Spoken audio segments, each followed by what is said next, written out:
Morning.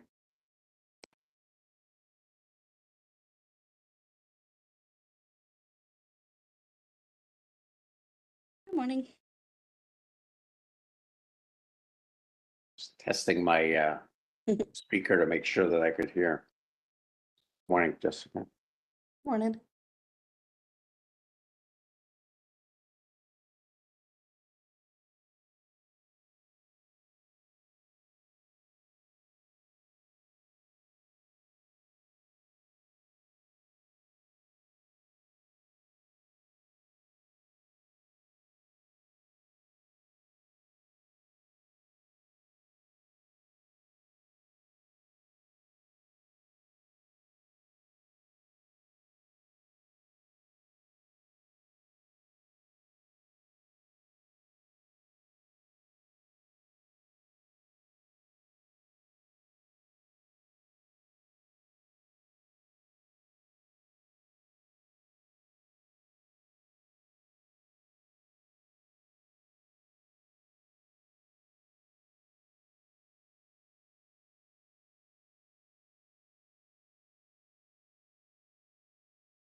Morning, everyone. Good morning. Julie, did you get glasses? I am trying to actually wear glasses because, so yes, I have, these are new. So thank you for noticing.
Okay.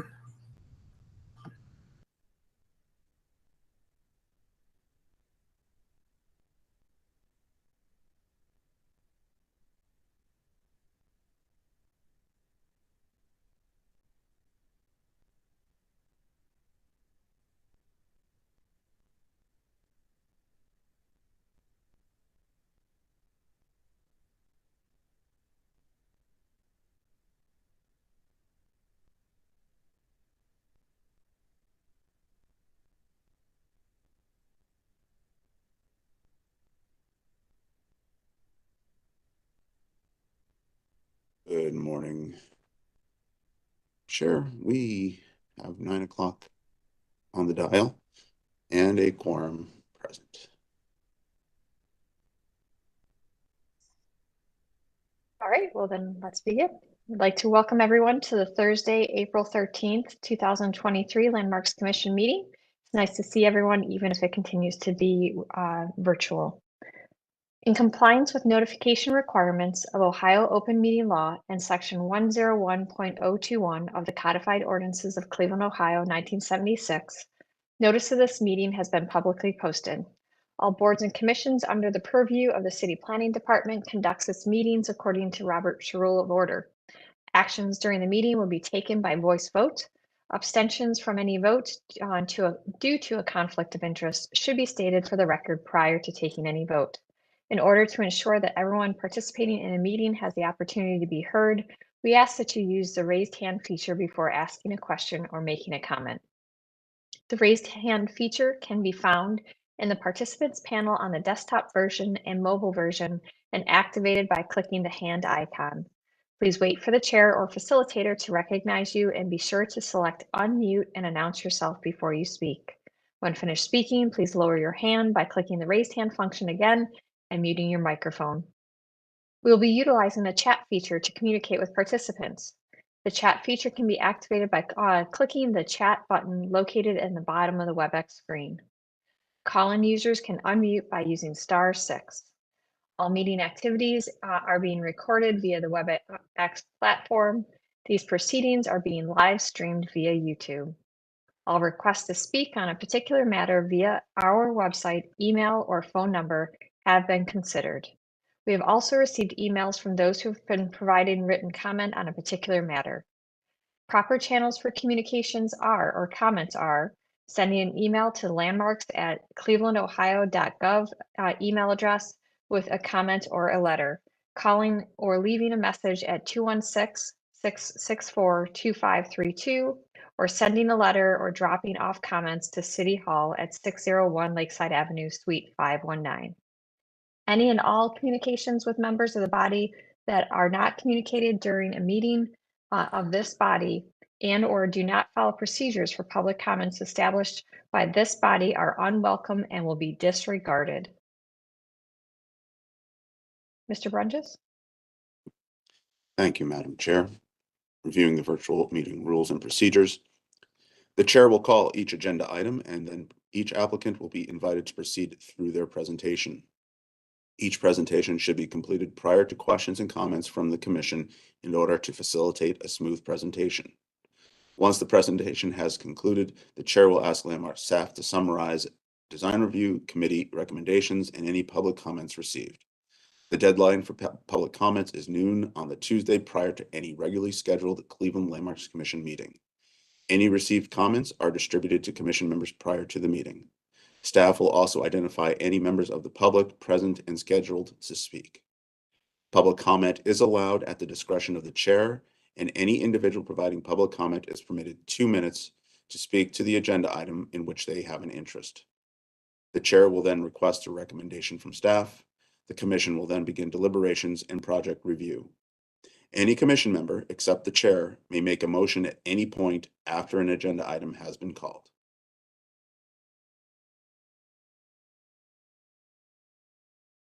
We'd like to call the April 13th, 2023 Landmarks Commission meeting to order. Mr. Brunges, please call roll. Ms. Anderson. Here. Mr. Benezzi. Here. Colicchia. Mr. Dryer. Here. Mr. Edmond. Here. Councilwoman Gray.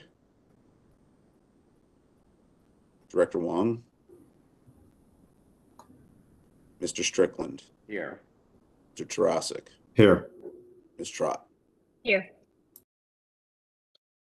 Madam Chair, we are also joined today by Nathaniel Hall from our law department and Jessica Beam, Landmark staff. We have a quorum. Excellent. Then we'll begin with our certificates of appropriateness. We'd like to call the first applicant forward. Please unmute your mic and announce yourself. The first applicant is the Kotecki Memorials located at 3636 West 25th Street. Hello, my name is Laura Higgins-Wayma. I am representing Kotecki Memorial Services at 3636 Pearl Road. We are manufacturing and install one set of non-illuminated dimensional letters to be flush mounted to the brick building. I wanted to make a few points that these are pin mounted. They're going to be mounted through the mortar, equally spaced. And I wanted to let you all know from our last meeting that was on the March 21st that Mr. Kotecki agreed to take the blue sign on the north side and the gooseneck lighting on that sign off.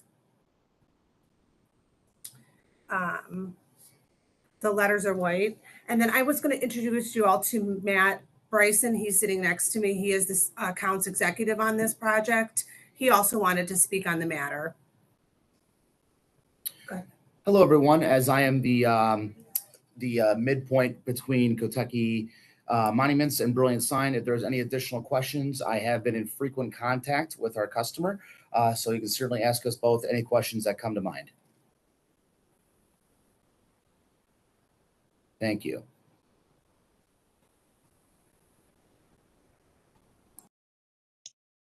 Is there anything you'd like to highlight in your presentation besides, is that the one slide of your presentation? Yeah, that's our only sign or only. The main thing to notice here from the previous meeting that we had is we did change the fabrication style and technique of the signage. Originally, we had the flat aluminum panels. We certainly understood where everyone was coming from. Went back to Mr. Kotecki, and he was on board with doing these individual flat cut letters that will be pin mounted. So we were trying to make sure that we had a sign that was going to represent his branding as well as comply with the building and the installation methods. Excellent. Thank you for summarizing that to just the change. So we're on the same page. So thank you for that. We'll move on to design review comments.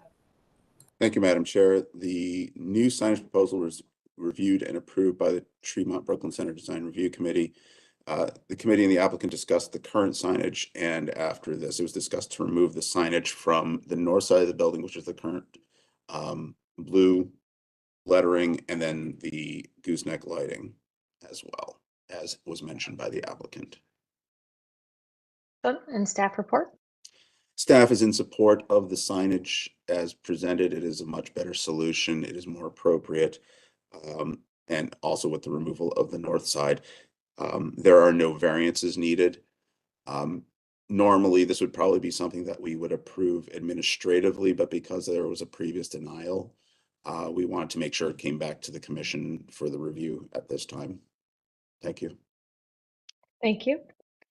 We'll then open up the floor to the commission for questions and comments.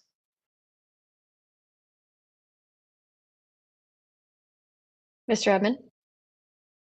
Thank you, Madam Chair. I'd just briefly say this is a nice improvement, and I appreciate them responding to the comments, and I support the revised design. Thank you. Thank you. Ms. Anderson? Thank you, Madam Chair. I agree with Mr. Edmond. This is indeed an improvement over the last presentation. I really like this sign. This looks good. I'm a little puzzled why they don't have a monument sign, but anyway, this is much better, and I support this. Thank you, Ms. Anderson. I would agree with my fellow members that I think this is consistent with the direction that we'd like to see, and I'm fully supportive it also. Not seeing any additional comments, would someone like to make a motion? I'll move to approve as presented. Thank you. We have a motion. Do we have a second? I'll second. We have a motion and a second. Any further discussion? Mr. Brunges, please call roll and announce the results. Ms. Anderson, Yes. Mr. Benazzi, Yes. Mr. Dryer, Yes. Mr. Edmond, Yes. Mr. Strickland, Yes. Mr. Trosik, Ms. Trot. Yes. Madam Chair, the motion passes unanimously. Excellent. Thank you. We look forward to seeing your project move forward. Thank you. Thank you so much. We'll move on to our next applicant, located 1125 East Boulevard renovation.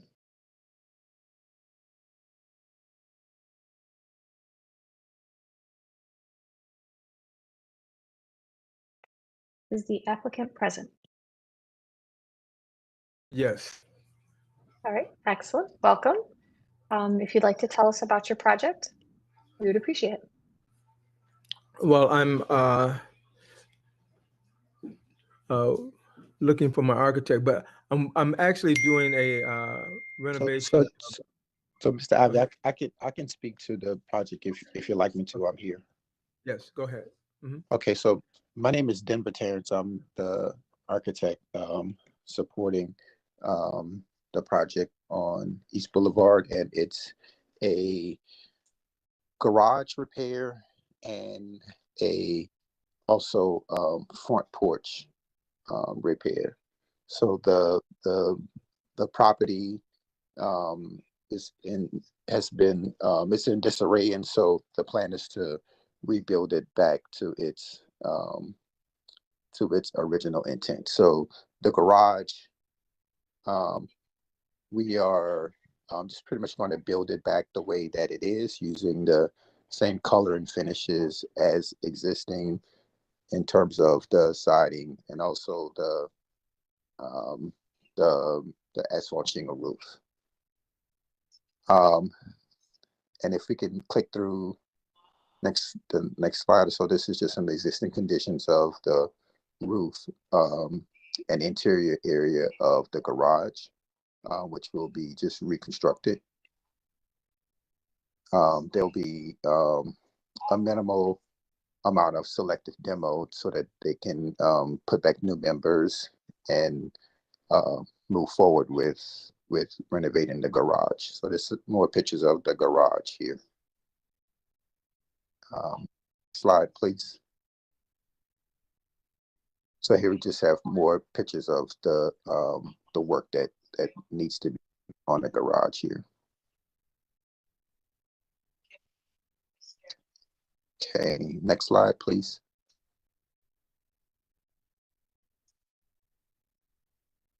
So here's the porch here, just showing the conditions of the porch. And the plan here is to rebuild the porch back. Next slide. There's a few details and elements that show the plans for both the garage and the porch. Here's just a proposed site plan of what is to come. Next slide, please. Next slide. This is just floor plan showing the porch and garage. This is a part of the construction documents that's submitted to permitting, to the city for permitting. Okay. Next slide, please. This is just the garage details. There's some porch details of the plans for what's to come with the porch. Next slide. And here's a elevation of both the garage and the front porch. Next slide. I think that might be it. And here's just sections of the garage. Nothing too significant for this event, with some details and what have you of the material and construction members. Just, this is garage door wall sections, just showing what the garage door material and wall sections are going to be. Same thing here. Just more details of what is to be presented, or what has been submitted to the permit office, to the city for permitting. Here's the image of the oldest image that we could find of the existing front porch. And the idea is to mimic what we have shown here. So that pretty much concludes what we're asking to get approval for, and we'll stand by for questions and comments. Thank you. Summary of design review comments. Thank you, Madam Chair. This project was reviewed by the Magnolia Wade Park East Boulevard Grantwood Allotments Design Review Committee last week. They did not have quorum, but they did discuss the renovations and had questions on the restoration of the porch with or without the second level access. The architect and owner addressed some of the concerns with the presentation, adding the image of the home with a different porch roof and clearer drawings, which we didn't have last week. And for staff report, the front of the home was redone prior to the 1980s at some point. So the oldest images that we have here are from the 1980s. If you could go to the next slide. And one more. And it shows no access from the second floor for that porch, and just the sloped roof there. And so the plan to reconstruct the garage and porch is supported by staff, but we would feel more comfortable with additional documentation on that second floor porch. The picture that was submitted is much older than these pictures from the 2000s and from the 1980s. And so we would just like to have more time to find better evidence or documentation of that walkout balcony for that second level. Originally, when proposed, the project was to replace the porch in kind with just replacing that slope roof, which we support. So we do recommend tentative approval to allow us to find additional or better evidence or documentation to support the change in the porch roof. But overall, we are in support. Thank you for that summary. We'll then open up the floor to the commission for questions and comments. Mr. Edmond. Thank you, Madam Chair. I think it's nice to see, you know, some restoration repair going on here. This is a very special little area, and with the alley in the back and fronting on the park, it's an unusual configuration. It's really nice to see some thoughtful work and repairs going on there. Yeah, I had a couple questions about the porch also. Yeah, we could just stay on this slide. The lower portion where there's the block and the infill, are you just repairing that? Are you rebuilding that? It looks like what you're showing here is basically the same thing that we see in the pictures. Is it just repairs to that, or is that all being rebuilt? The plan is to just repair it. So the stone pot piers underneath the columns will remain. The decking and the joists for the porch are pretty much completely rotted out, as we saw from the pictures. So the plan is to install new members there. But the idea is to try to keep, not try to, but we're going to keep the stone that's there now. And then obviously the columns and all those things which are almost gone, those things will be replaced. Speaking of the columns, in the historic photo that you showed, it looks like the original columns were like a Doric wood column or something like that. Yeah. And you're showing it looks like a square. I'm not sure how it's built. Did you consider looking for a maybe a prefabricated column that would replicate that original shape? Yeah, so the idea, so and on the pictures right now, they show this like this The metal Mhm. metal, right? The idea is to go back to the round Doric columns like you mentioned. So it would be I can't remember the exact number, but I think it's a 2x6 or 2x8 that's wrapped with a round material that would resemble more of the original look with Doric Doric columns. And then on the, I like the idea of having the roof access. I do have a couple questions about it.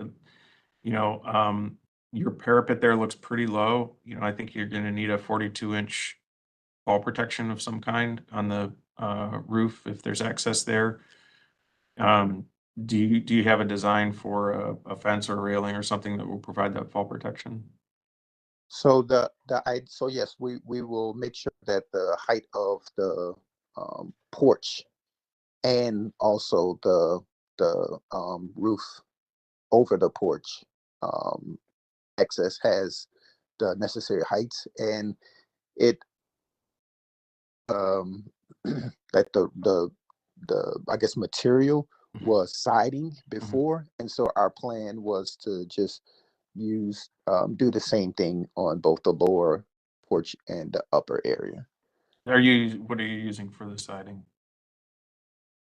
So the plan is to use vinyl siding that's there now on the front. There's some parts of the house that has aluminum siding.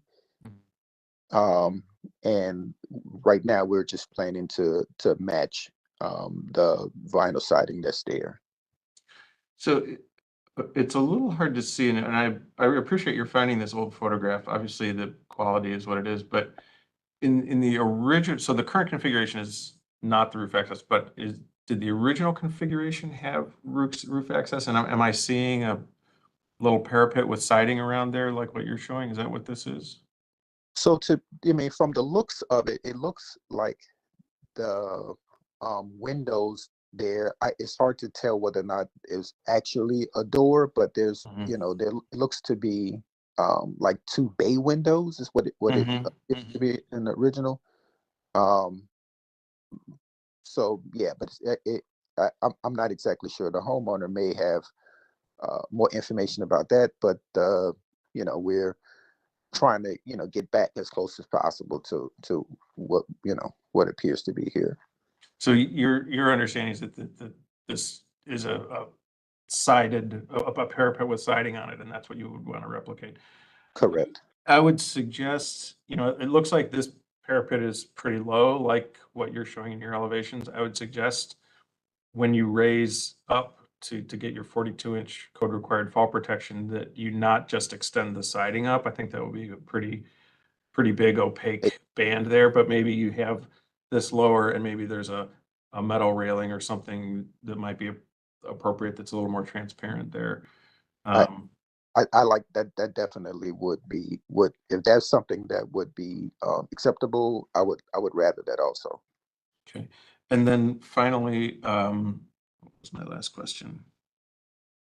Oh, are you, it looks like maybe the house needs some other additional kind of siding repairs here and there. Are you doing that as well as just part of repairs, or is it just strictly what we're seeing here?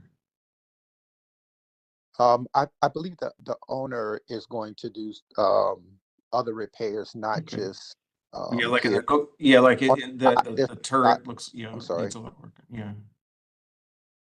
Yeah, I mean, there's areas where there's rot and Yeah. damaged things that definitely need some attention. I think this is a nice first step. I definitely think there are some things to follow up with, like ultimately what the columns are, the details of the parapet and fall protection and so forth. I think that could probably be done with staff. But I think this is a good first step. Thank you. Thank you, Mr. Edmond. Ms. Anderson?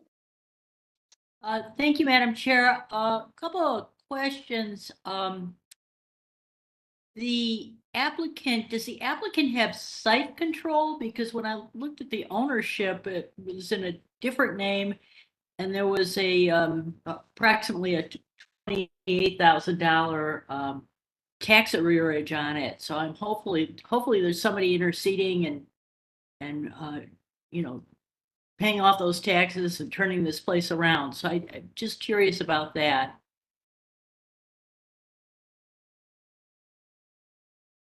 Hello? Hello?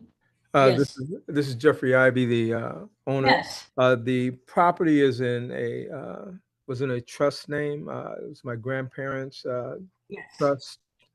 I am the trustee of that trust.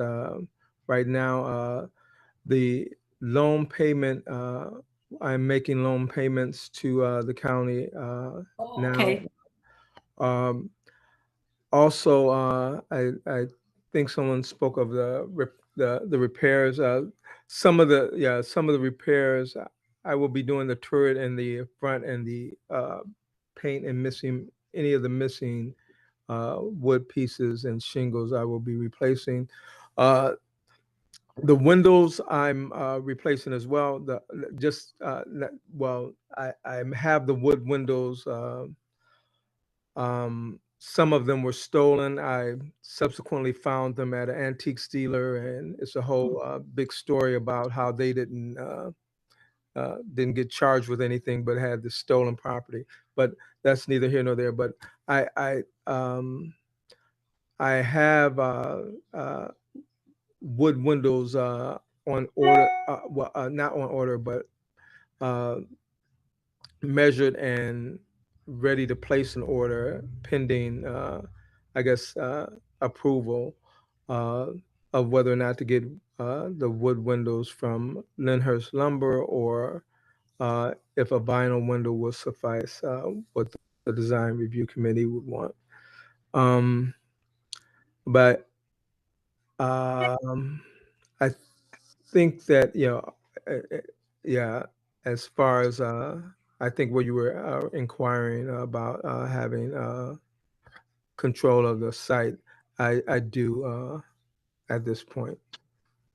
Well, that's wonderful to hear. I'm glad to hear that that you're able to perform and resurrect this building from the decay that it's in. Mhm.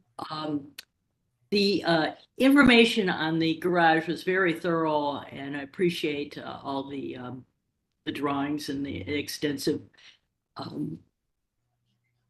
documentation provided there. The front of the house, I was trying to look on Google Earth because there wasn't any existing, photos as it is now. and that kind of thing, but I'm getting a kind of an idea, and I first want to say that I'm in agreement with Mr. Edmonds' comments. You know, I think something a little more delicate on that second floor porch would be preferable to the, you know, historic horizontal banding there. Again, I was wondering if you looked into the Doric columns, because I know they're available. I think they're, you know, precast or whatever, but I saw them at a house at 2927 J Avenue, and I've seen them elsewhere. So that would be wonderful if the that could be restored to the, you know, to that streetscape. There are 2 windows on the second floor that Ms. Beam pointed out were, you know, probably done prior to 1980. And they're not appropriate for the exterior of the house. Have you, you know, it sounds like you've been making some progress in getting windows. Have you looked into, I guess we're not restoring the bay windows, but putting windows there that maybe are nice double hungs that would be more consistent with that vintage of home?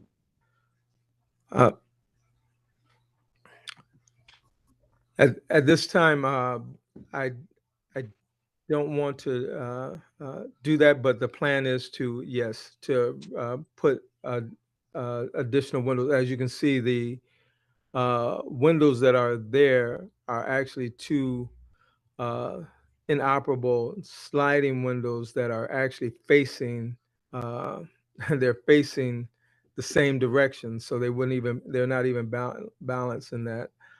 So yeah, I think that what existed there were 2 bay windows, and the bay window actually opened to have the porch access. Oh, okay. That's good to know. Yeah. Well, it sounds like you're making good progress here. Probably you'll need to work with staff on some of the particulars of the porch and hopefully eventual window replacement. But you know, I'm really encouraged to see you take on this project. So this is a step in the right direction. Thank you, Ms. Anderson. Mr. Strickland? Thank you, Madam Chair. So my questions are along the same line. How does the applicant propose to access that second floor porch? It looks like a sliding door to me, which I would absolutely not be in favor of. So that is actually a door, an actual just a regular door, and that is just the designs now are that door, just a regular door. All right. So the opening on the left then, with the vertical mullion, that's a fixed window, and then the door would be on the right. Yes. That's your existing window. Let's just to clarify. Yeah, So that's the that's existing window. yeah, and that will eventually be replaced, but not in this portion of the project at this time. So I agree with Commissioner Anderson that in that opening, a double hung, I think, would be appropriate. I didn't notice from the pictures, are these generally 1-over-1 windows throughout the house, or are there any mutton bars on the existing windows? These are all 1-over-1s. Yeah. All right. Then in terms of the door, I would like to see a full light door on the front of the house to access that porch. And it's great that we have those historical photos. And it looks like the original support for that roof was the use of double columns in many of the off of many of those piers.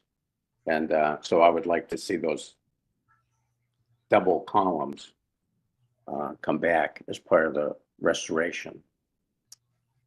And Ms. Anderson talked about columns that are available.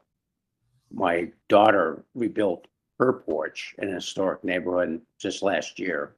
And I'm not advocating for any supplier, but Cleveland Lumber does have a slightly tapered fiberglass column with column capitals and bases. And those columns can be trimmed. They're self-supporting. It doesn't require any 2x4 or 2x6. They're self-supporting columns, and they can be trimmed to whatever length you need and then apply the capital on the base, just so that you're aware that that product is available. And I'm sure there's other suppliers that you could investigate. Try to use those columns. I think that would be appropriate for this application. All right, that's my comments. Thank you. All right, thank you, Mr. Strickland.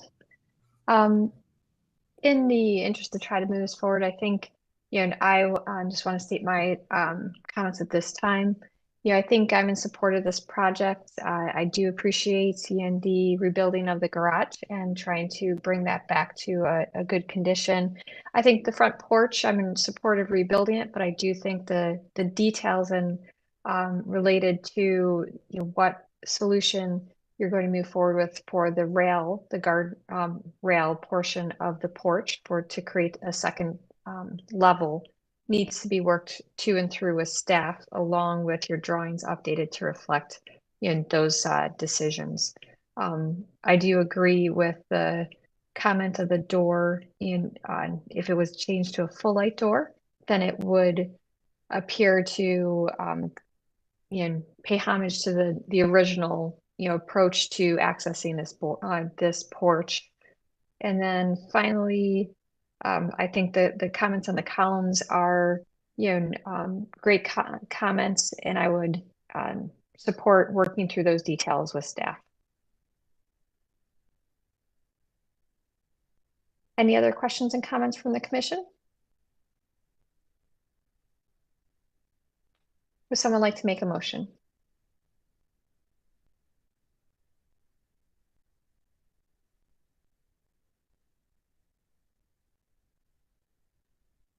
Mr. Strickland?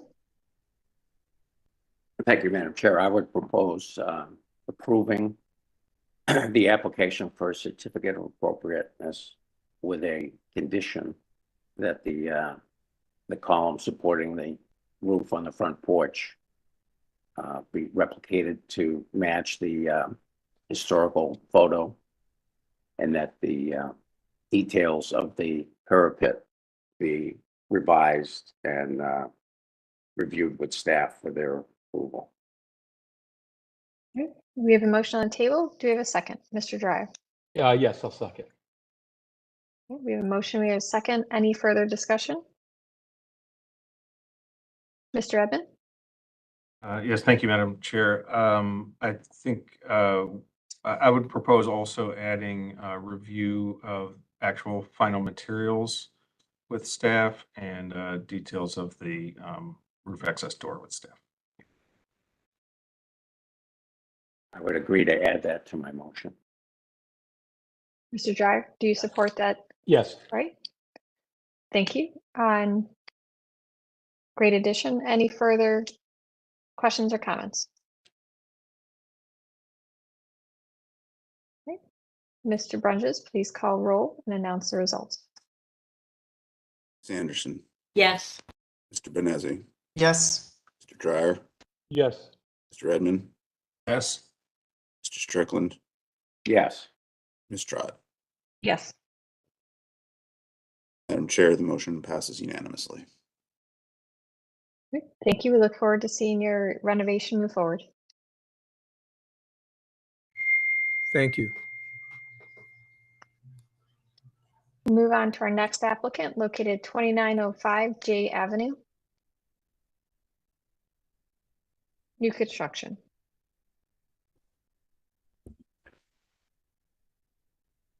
Good morning, everyone. This is Chris Rude. This is our second appearance in front of Landmarks. You may remember this project previously. It subsequently went back to OCI after that. And then we've made additional changes since then to what is presented today. Next slide. This shows the site and parcel aerials of the location at 2905 J Avenue. Essentially, the parcel has an existing house on one side and will subsequently be split to provide a new house on the other side of the parcel, the other side of that house. Next slide. These are just photos of some existing conditions surrounding. You can see that there's a white picket, there's a 4-foot white picket fence that moves around the existing house and the property. Portion of that will be removed. Next slide. And then these photos are just of some existing context within the neighborhood. Next slide.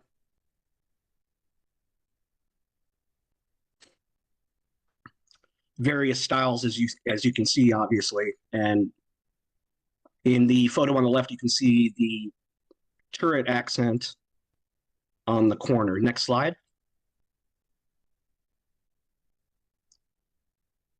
And then some of the other styles of housing in the neighborhood. You can see that they're fairly varied. Next slide.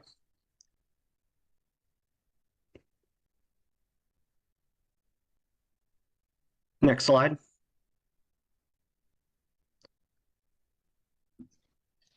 This is just a lot split plan of the existing site and showing the site survey. You can see where the existing house is, and then there is an existing garage that will be replaced behind the new construction house. Next slide.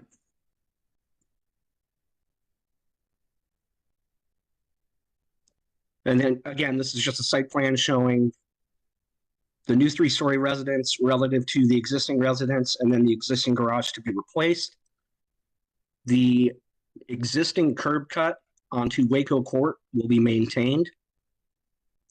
And then there's a rather large existing tree over the alleyway to the one side of the parcel. When this initially went in front of Block Club, they expressed that tree that comes all the way across that alleyway is actually impinging upon the roofs of 2 of those houses, and residents expressed support for removal of that tree. Next slide. This is just a simple landscape plan showing that we will be adding boxwood plantings in front, and then the removal of that tree. If you look in the picture on the lower right, you can see the tree in question, how it overhangs the alleyway and is actually intersecting with the roof lines of the neighboring houses on the other side of the alley. Next slide. This is the most current floor plan. One of the things you will notice is that the previous corner turret has been reduced. So now it's essentially a bay. And what previously used to be an octagonal turret has since been squared off with that bay to make it more proportional, while at the same time trying to maintain the balance of the dimensions of the bedrooms and the office for the client. Next slide.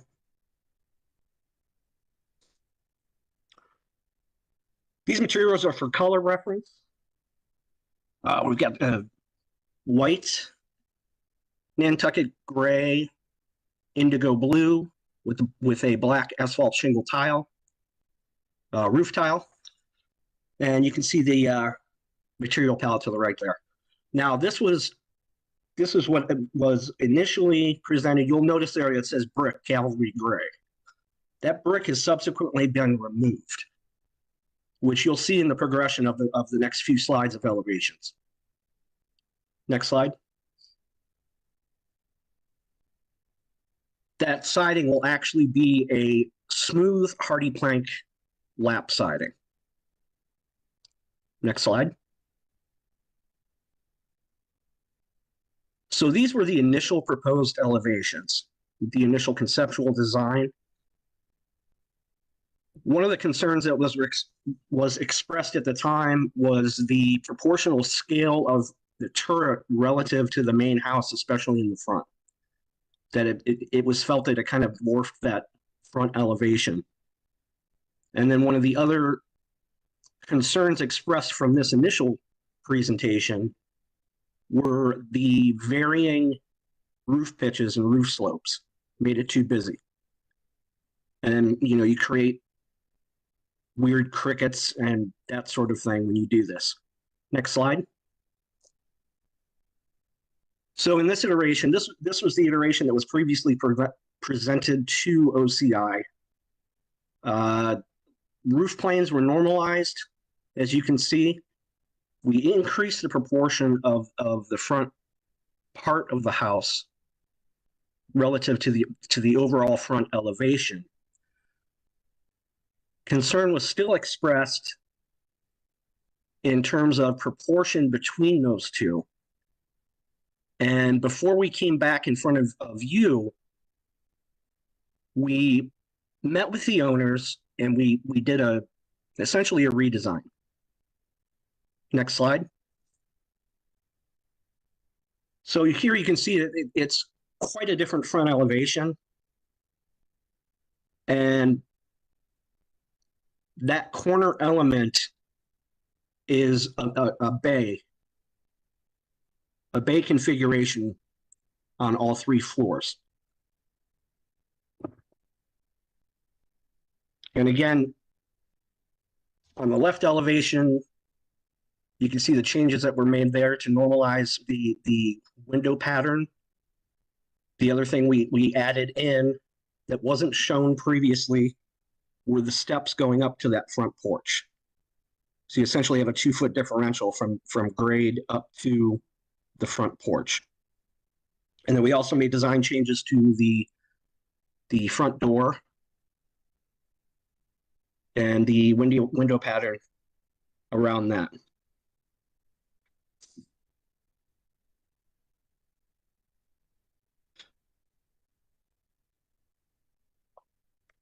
This is the proposed 2-level garage that will go into the rear of the lot.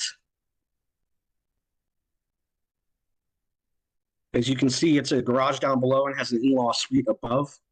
The intent is to maintain the same material palette as the main house, as well as roof pitches relative to the main house itself.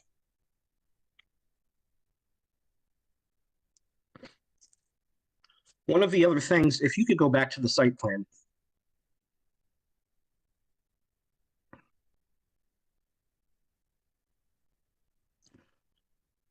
Yes, that's fine. One of the things the redesign accomplished as well was to give us a 5-foot setback on either side for the main house. The previous iteration, the corner turret kind of impinged into that setback, and that has been eliminated.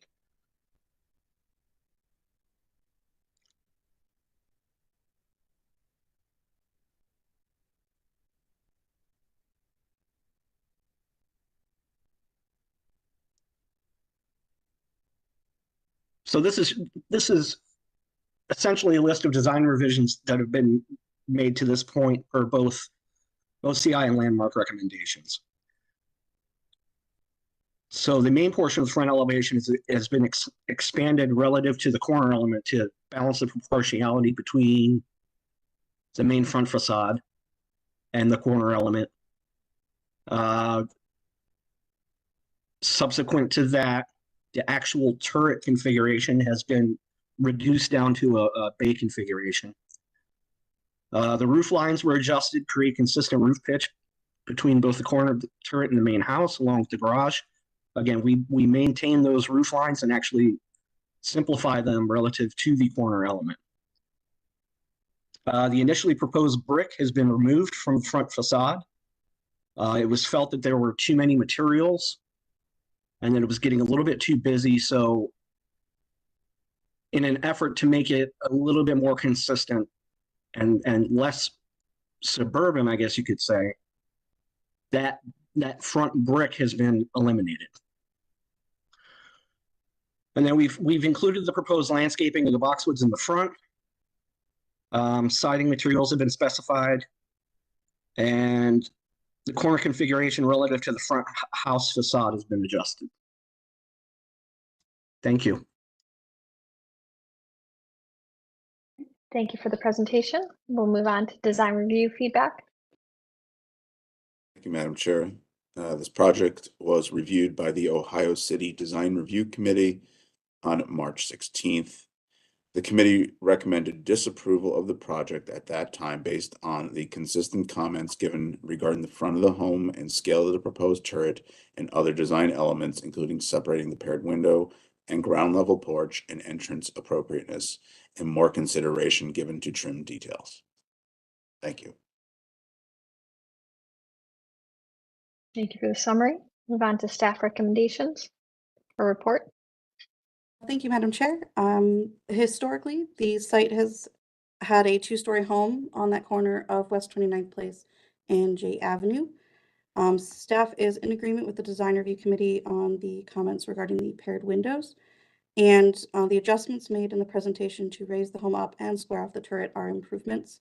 The property will need to have a lot split, as mentioned, which will relieve most of the required variances for the new construction. We are wondering if there's possibility for trimming the tree versus completely removing it on West 29th, and would like to note that it's been reviewed by the Ohio City Design Review Committee, not Ohio City Inc. It's gone through the design review process. Staff is generally in support with some details being refined.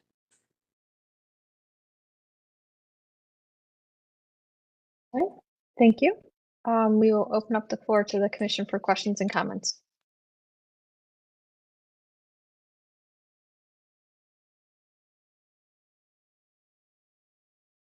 Mrs. Anderson, Ms. Anderson. Thank you, Madam Chair. I want to commend the applicant for incorporating the recommendations of our committee and the Design Review Committee into the proposal. It's a much improved design.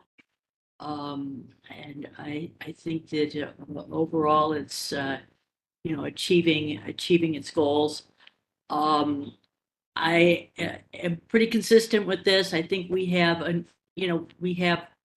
these indigo grays, these black, these various shades of gray, and I think we've overdone gray in this area. So I would like to see some sort of other color introduced. I'm glad it's not all gray. I'm glad that there's some variations in the color palette, but that's my concern now. I'm glad that we have a step up on the porch. Glad that this turret has been reduced and the proportions are much nicer. My only concern is the color, but I really do appreciate that you took our recommendations into consideration. Thank you. Thank you. And just as a side note, the color palette was picked by the owner. That's what they desired in terms of the colors. So thank you. Thank you, Ms. Anderson. Mr. Edmonds? Thank you, Madam Chair. I would echo all of Ms. Anderson's comments. In these rendered elevations, the field color renders more blue than it appears in the photo of the actual sample. So actually, if the color is more like the rendered elevations, I think that's better than the more grayish.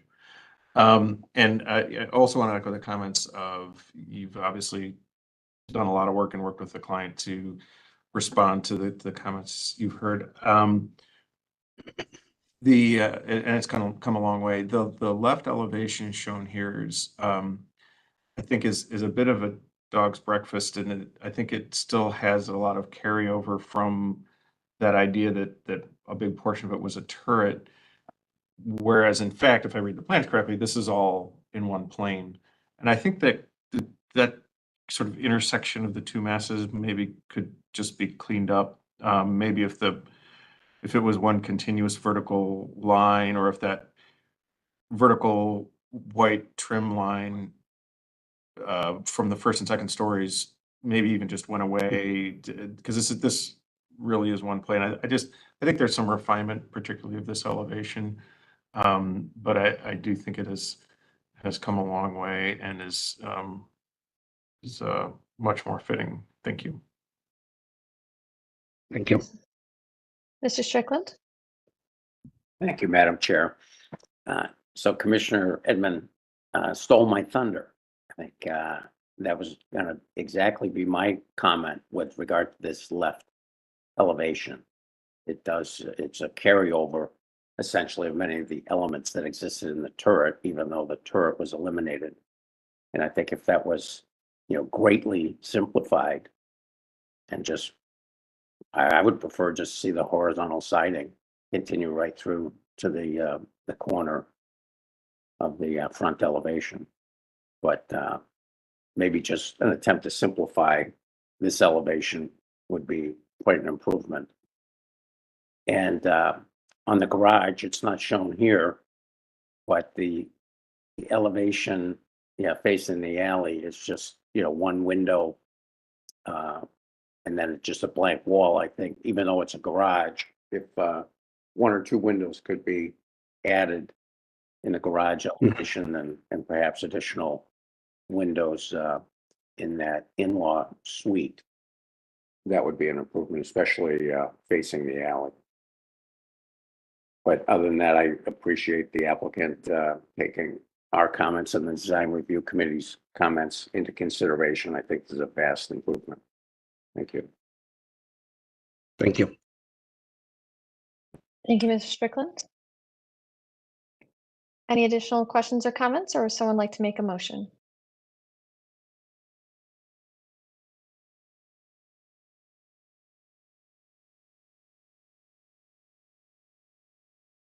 Mr. Edmund? I'd like to move that the proposal be approved with the condition that the proposer review revised elevations with staff. One, to consider the possibility of trimming versus removing the tree. And three, at least consider a little bit, consider revisions to the color palette. I realize that there's restrictions with the owner there too, but with those three caveats. Thank you. We have a motion. Do we have a second? I'll second that motion. Thank you, Mr. Strickland. Any further discussion?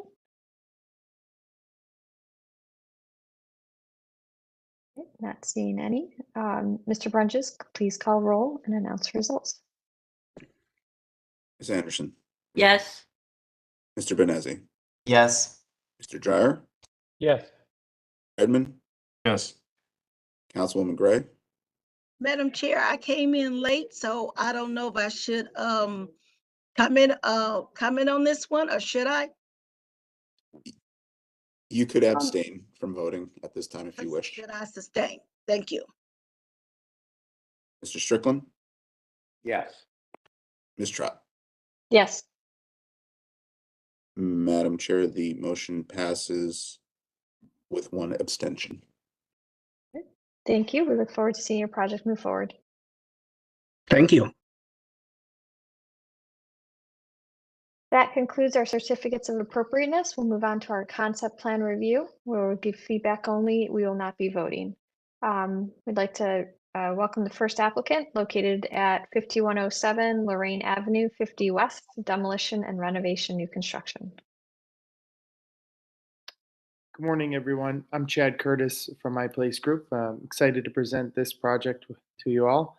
I believe the first portion of the agenda goes over the demolition. The package we have kind of goes over the entire project. Would you like me to separate the demolition component first or go through the whole thing as a whole? You can go through the whole thing as a whole. Okay, excellent. Obviously, this is the first cover page. We can go to the next slide here. So what we have here is an assembled group of properties. It starts on the north or the southeast corner of 50th, West 50th, and it goes to the southwest corner of West 52nd. Returns slightly on West 52nd and West 50th. Bordering the West 50th property, on the other side of the street, you see the Urban Community School campus.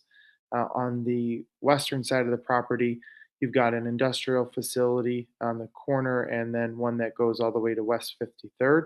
And then you have some homes that go down 50th and 52nd. Overall, you can see it's a decent sized parcel totaling about an acre. As you'll see in the rest of the presentation, what our plans are is for a apartment with retail and mixed use project that goes over the whole site. Go to the next slide, please. These pictures are some references for height and kind of where we picked up our cues for the size of the project. I also want to mention that we have been through the Co-Urbanize, which is the community engagement online platform. We have done meetings with the community at UCS. We've hosted meetings in our office, open to anyone for the project, or happy to hear any feedback. And we continue to have more meetings. We've also gone to the Ohio City Design Review twice now, and we've incorporated a lot of feedback that we've heard from neighbors and city officials into what we're going to share with you. But overall, what you see here, item number 1 is a group of townhouses that are on West 47th and Lorraine. Pretty high density. They are about, sorry, on my screen, it's a little small. They're in the mid 40-foot height range. Then the second, number 2, some of you may know Urban Twine, the well-known sandwich shop. That's the primary retail tenant. That is a 47-foot building. Number 3 is a church on the corner of Bridge and West 44th. That one reaches 54 feet. Number 4 is 4010 Lorraine, which is also a project we completed last year called 41 West. That's a new construction, mixed use, very similar in size and density and height as this project. That's a little bit over 50 foot.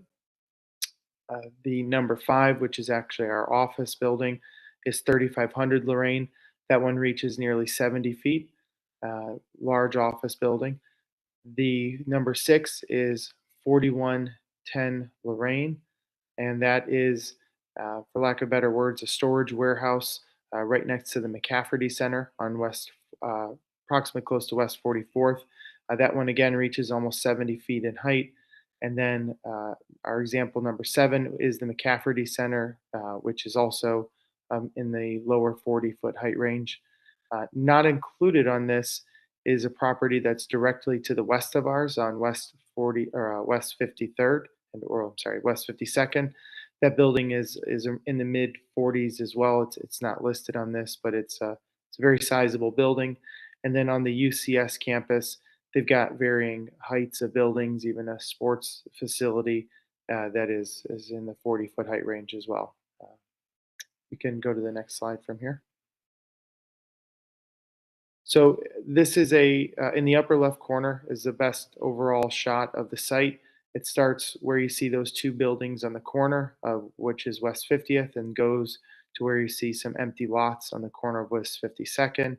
In the middle of that property is a parcel that has a single-story car dealership. It's hard to describe what the building is. You can see it in the bottom left corner of this picture. It's kind of a collage of additions and add-ons. I believe at one point it was hit by a car.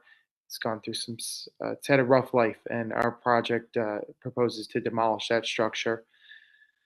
Unique portion of this property, which is a house that we own on West 52nd. Can't really see it, but it would be past this empty lot in the bottom left corner. That is outside of the landmarks district, and that's something we are proposing to tear down, but it's worth mentioning. Uh, Again, referencing the upper left picture or the bottom right picture, there is a 2-story single family home that is on the parcel of the corner retail buildings that will be demolished as part of this plan. Currently, it's kind of a falling over type of structure. It's very rough. It's just not palatable to make sense of and be able to develop the property appropriately. So we have the building, to recap, the building in the middle of the site on Lorraine, and then that small single family home off of West 50th that are the demolition points. Uh, Listening to some of the neighbors' feedback, listening to the design reviews feedback previously, we originally had incorporated just one of the buildings that are existing on the corner of West 50th, and our current plans, which we're presenting today, we are keeping both of those buildings.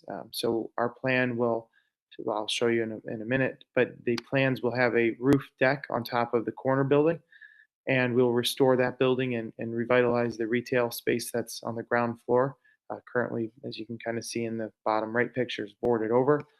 The building that's the second one in from West 50th, that building, we will also revitalize the retail storefronts in it. And then in addition to that, we will build over and on top of that building. It'll be set back a little bit, which is shown in the elevations and site plans, but that one will be maintained from the street facade or really restored from the street facade. The corner lots, as I mentioned, are just vacant lots currently owned by the city land bank. We're in the process of going through that acquisition, which also requires the design approval and the plans be approved by the city to finish that. But we've met with the commissioner and the committees that kind of control those land bank lots, and we're working through that process currently. We can go to the next slide. Next one. Another important part too, I guess, before I continue to go on, we've also met with the PEP bot group, and so we've heard feedback from all of those different parties, fire, planning, and I forget, I think there's another group that was in there.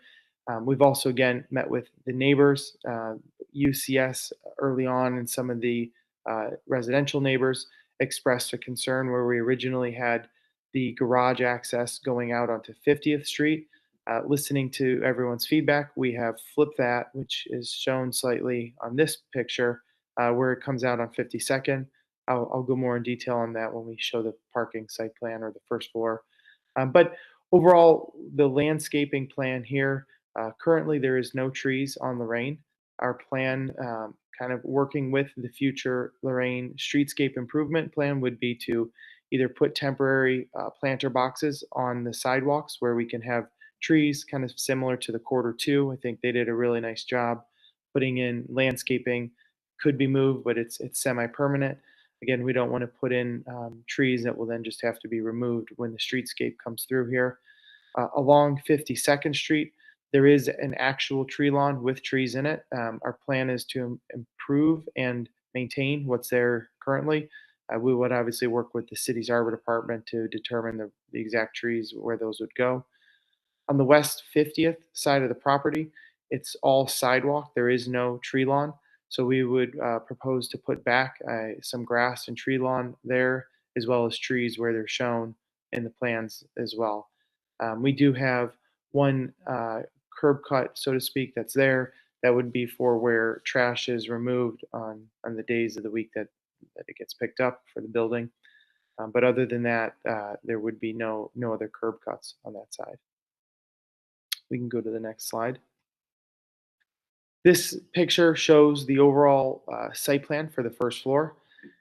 What you see along Lorraine and in the upper right corner are the two existing retail buildings. So those are pretty much their exact footprints. We would maintain those and then restore them so that we have some retail activity there. Towards the middle of the Lorraine frontage, working on it as efficient of a parking layout as we could achieve. We have a lobby that's more of a triangular shape, making it much more challenging for retail. But it's our intent that we would have some lobby, we'd have some tenant amenities, but a very highly active space. It wouldn't be bland.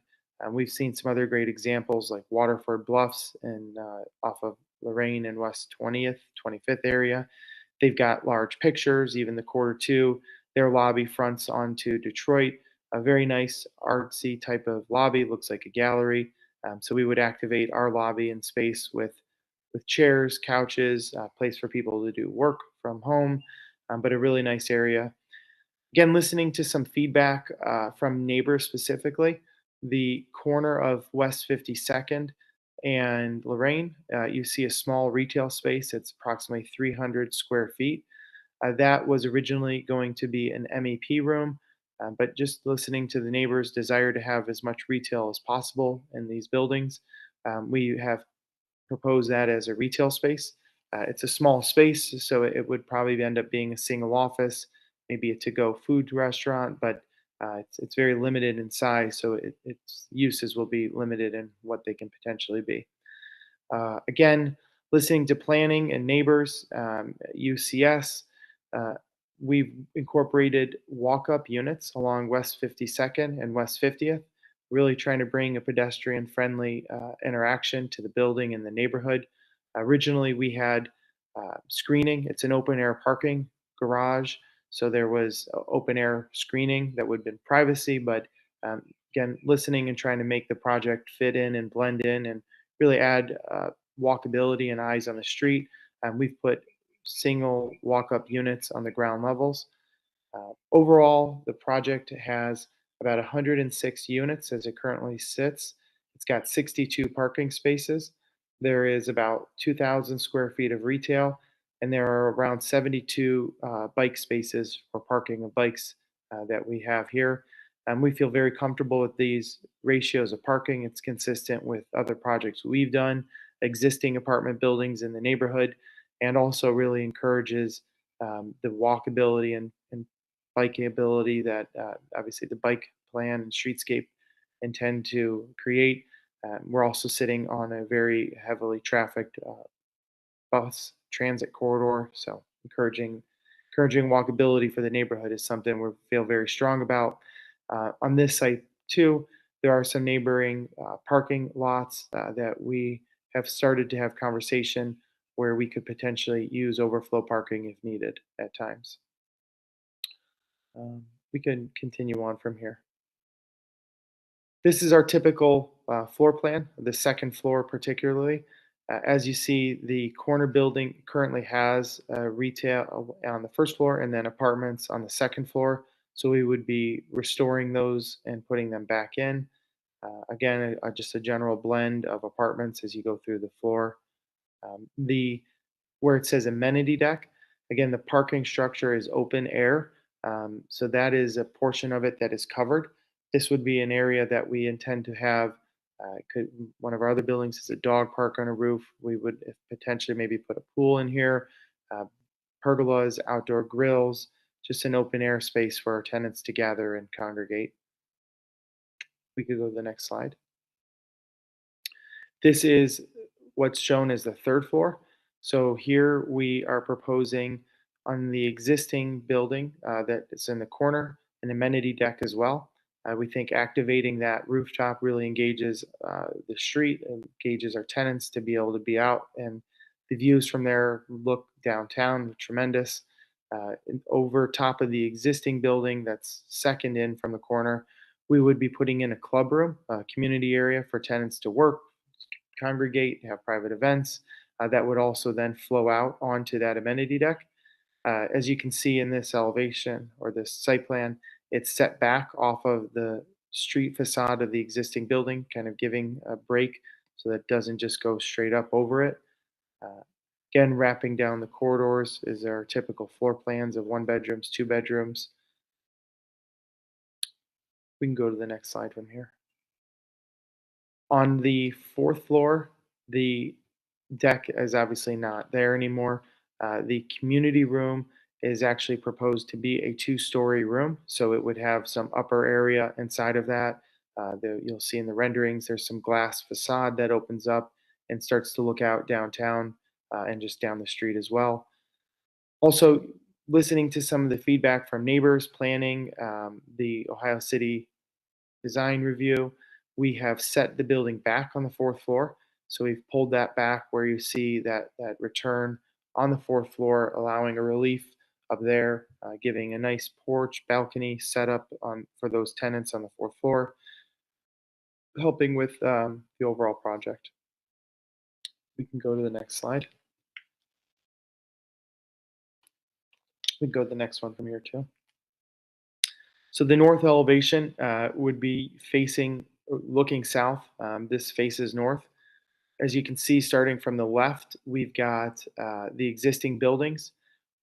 Some of the feedback we heard at last week's Ohio City Design Review, which we plan to incorporate, just weren't able to make the changes the same day to submit it, is the windows that are currently boarded over on the corner building.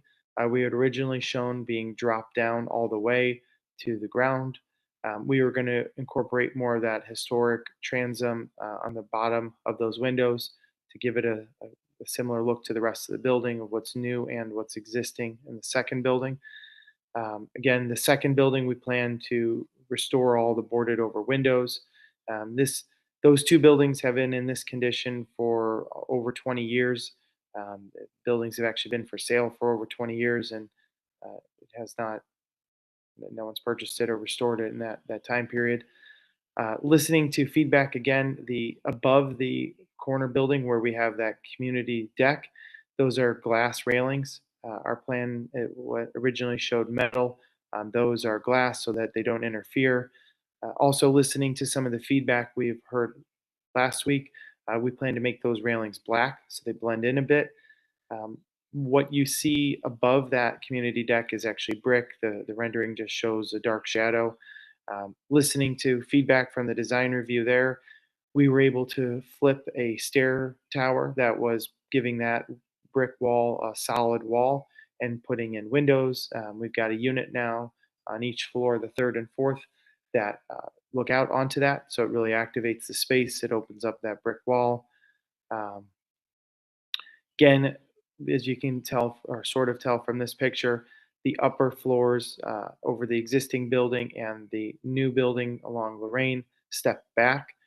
Some of the feedback which we plan to incorporate was the battens, the lines that go across this facade on the upper portion were a little heavy. So we are going to work on modifying that and reducing that overall, the heaviness of all those lines, basically, eliminating some of those. We've also, again, we've been had a lot of meetings and heard a lot of feedback.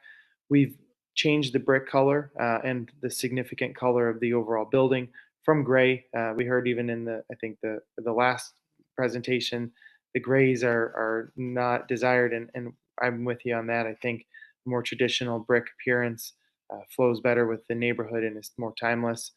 So we're open to hearing feedback on color schemes, but overall, a big change we made already was the new construction brick, converting it into a red brick that would blend well, not compete, but blend with the existing buildings.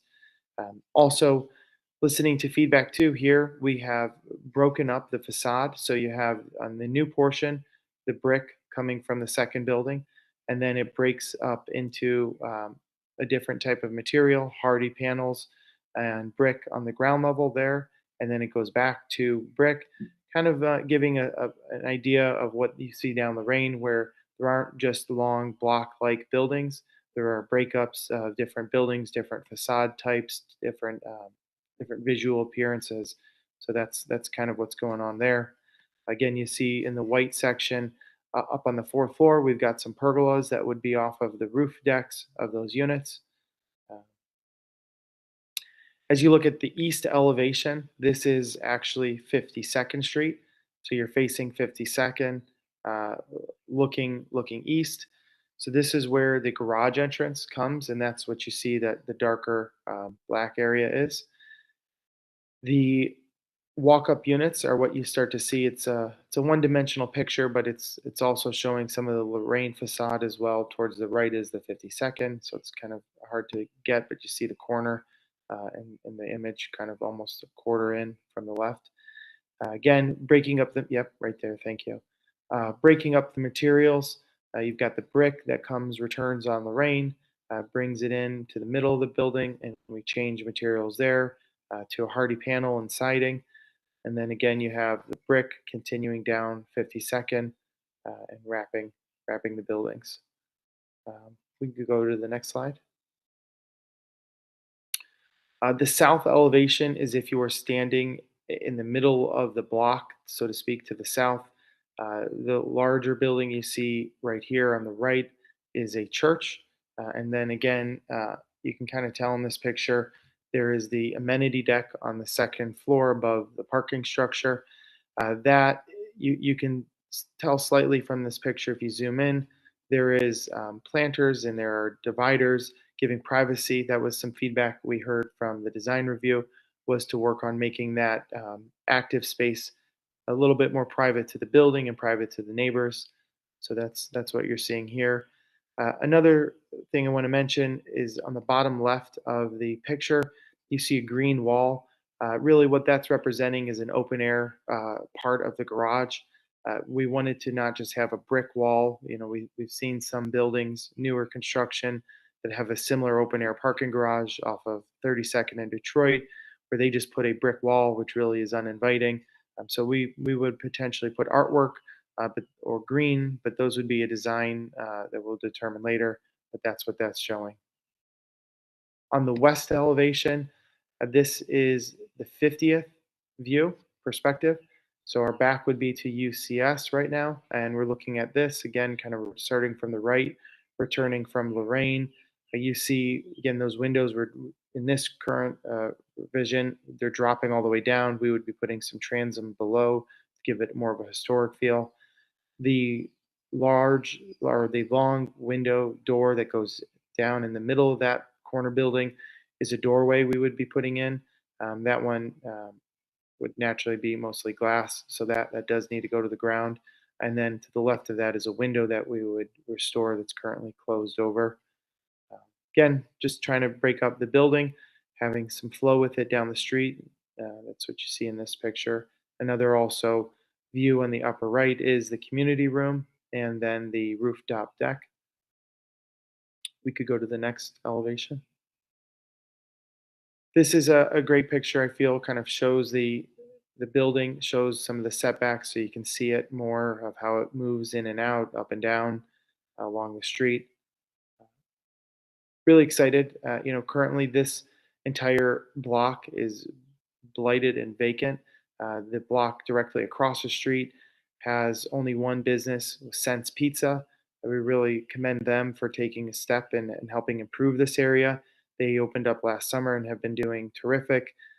But the rest of the block is boarded over, graffitied, abandoned, and we're really hoping that our project encourages the owners or potential future owners to invest and develop and continue the growth Ohio City has seen.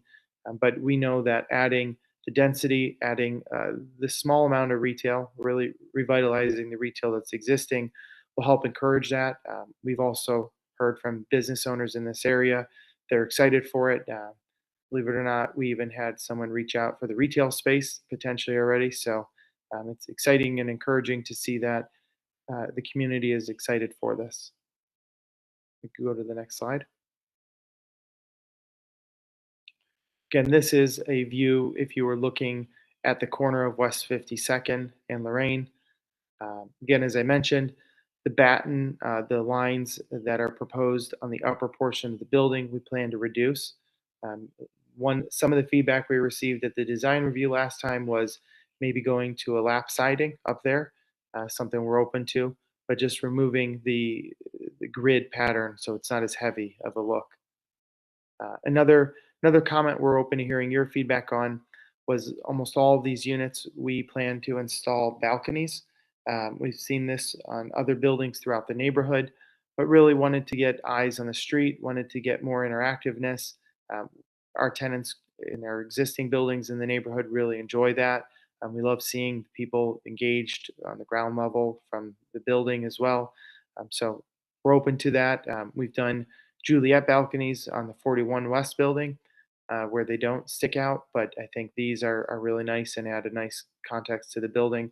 Again, you can see down on the ground level of 52nd, We've got the walk-up units. Right now, that's currently a vacant site, but really adds that interaction of the neighbors in the building to the street. We're excited to do that. Again, you can kind of see in the shadowing effect here, there are some existing trees along 52nd. We would like to add some more trees to the tree lawn to break up the street and all the concrete over there as well. We could go to the next slide. Here is a color palette, some of the existing materials, and then some of the colors we're proposing. Let's zoom in. Number 1 you see is a lighter siding color. Number 2, number 3. This number 4 is the brick we're proposing. Number 5 is the metal canopies and railings. Also number 6 is the storefront windows. We'd be going with the darker black or bronze. Number 7 is a reference to the screen panels that I was talking about for the open air garage, where those would happen. Again, this is an example. The final design is as shown to be determined.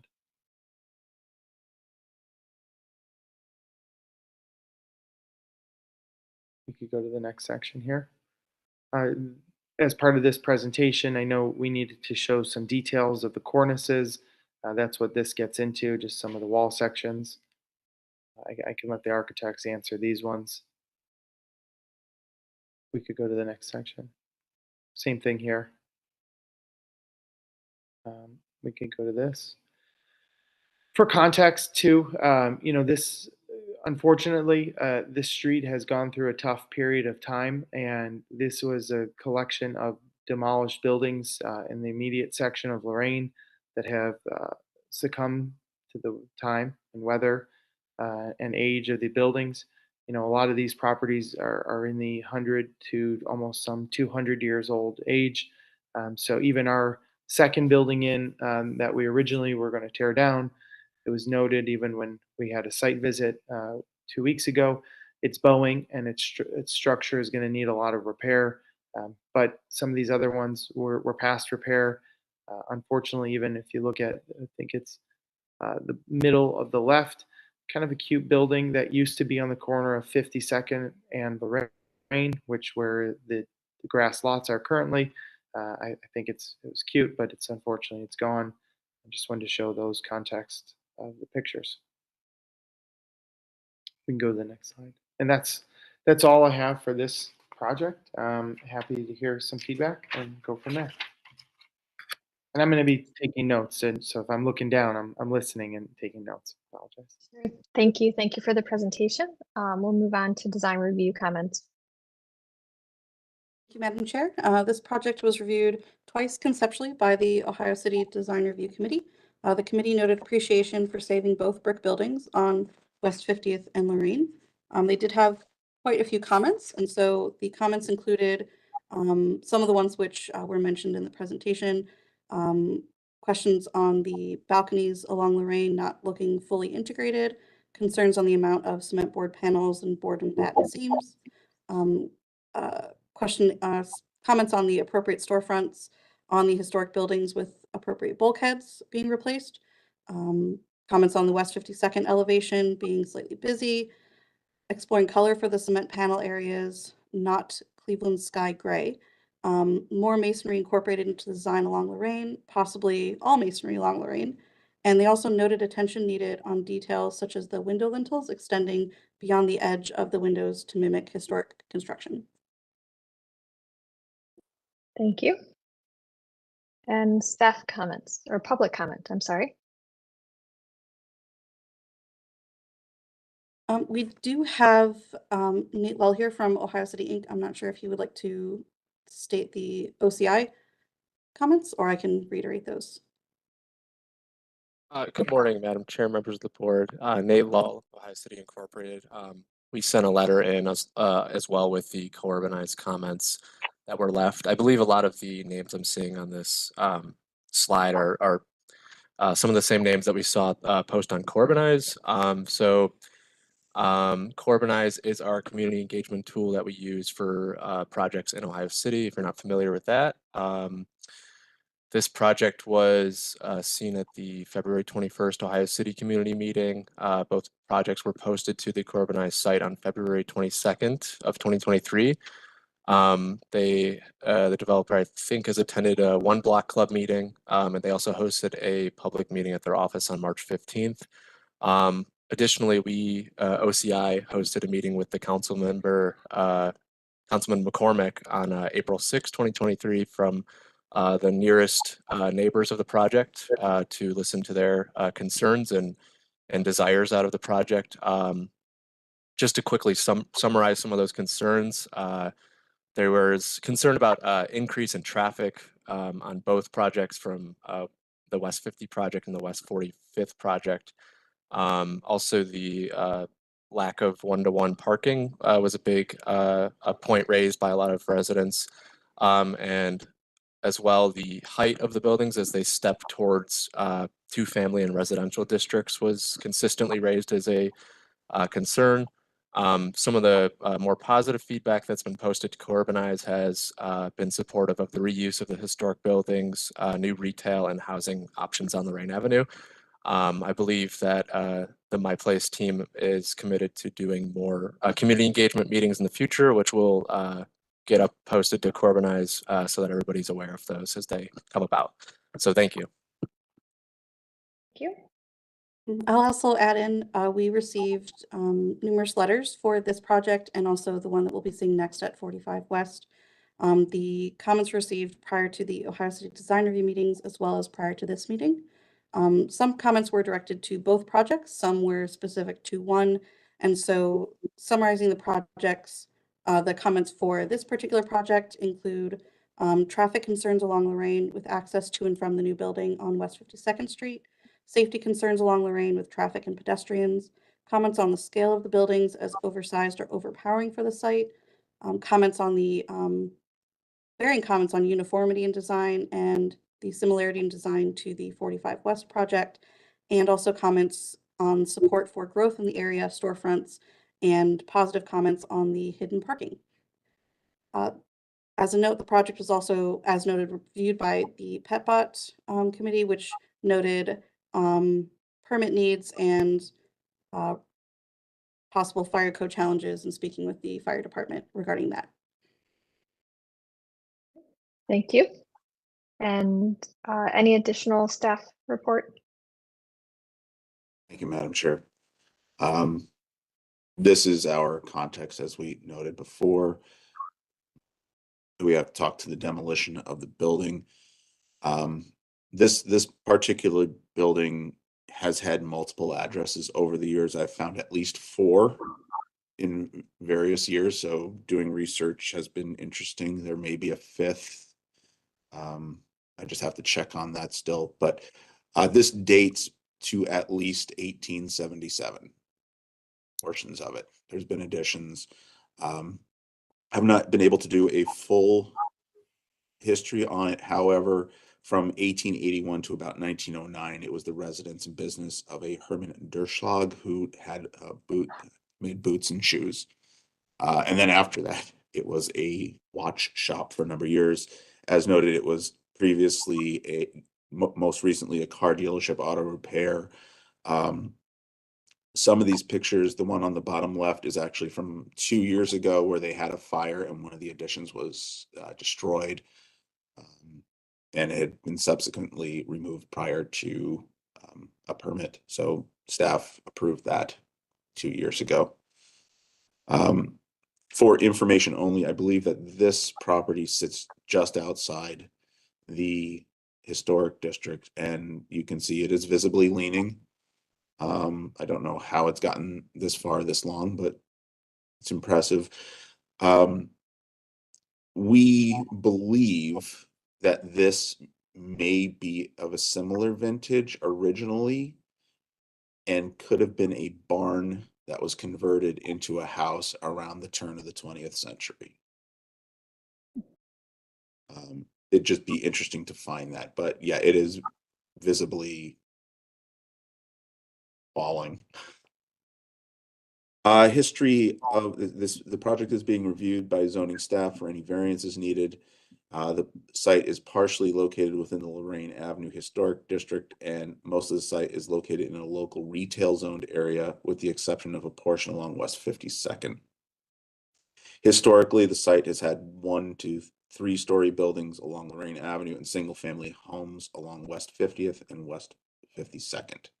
A site visit was completed on March 29th. We were not able to access either the Leaning House nor the 5107 Lorraine. And here's your zoning. Based upon the historic evidence of what is there, we feel that 3 stories fronting on Lorraine is appropriate and maintaining the feel of the historic district. It can step up to 4 behind and on the side streets. We are undecided on the addition on top of the second contributing building along Lorraine and may want to see that left as a 2-story building with the roof being used as additional amenity space. Chamfering or mimicking the corner element of the historic building at Lorraine and 50th may assist in a more unified look. Go back to that picture. Because it feels too angular at this. There's too much of a, it doesn't work together. The balconies along Lorraine are a design feature that are not traditionally found in the Lorraine Avenue Historic District. We recommend breaking up the facades with a bay window type element, which is more common along Lorraine in this area. Balconies are more appropriate to the residential side streets than the commercial main street. Utilizing different bricks and architectural elements to add depth to the Lorraine facade could help the project. More modern elements and materials may be more appropriate on the side streets. Staff supports the demolitions and can support the new construction with some fine tuning. We will need some more info on the stabilization of the facade on the second building, and a tree preservation plan would also need to be submitted. Thank you. Thank you for that feedback. We'll open up the floor to the commission for questions and comments.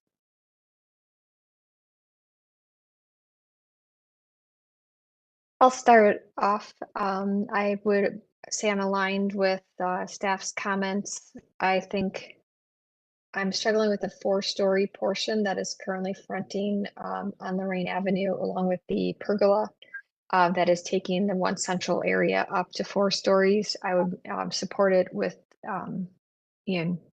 removal of the pergola to really continue or to strengthen the move of setting back the 4th floor so that it's more of an appearance of 3 stories, along with the changes of materials in the balconies along Lorraine.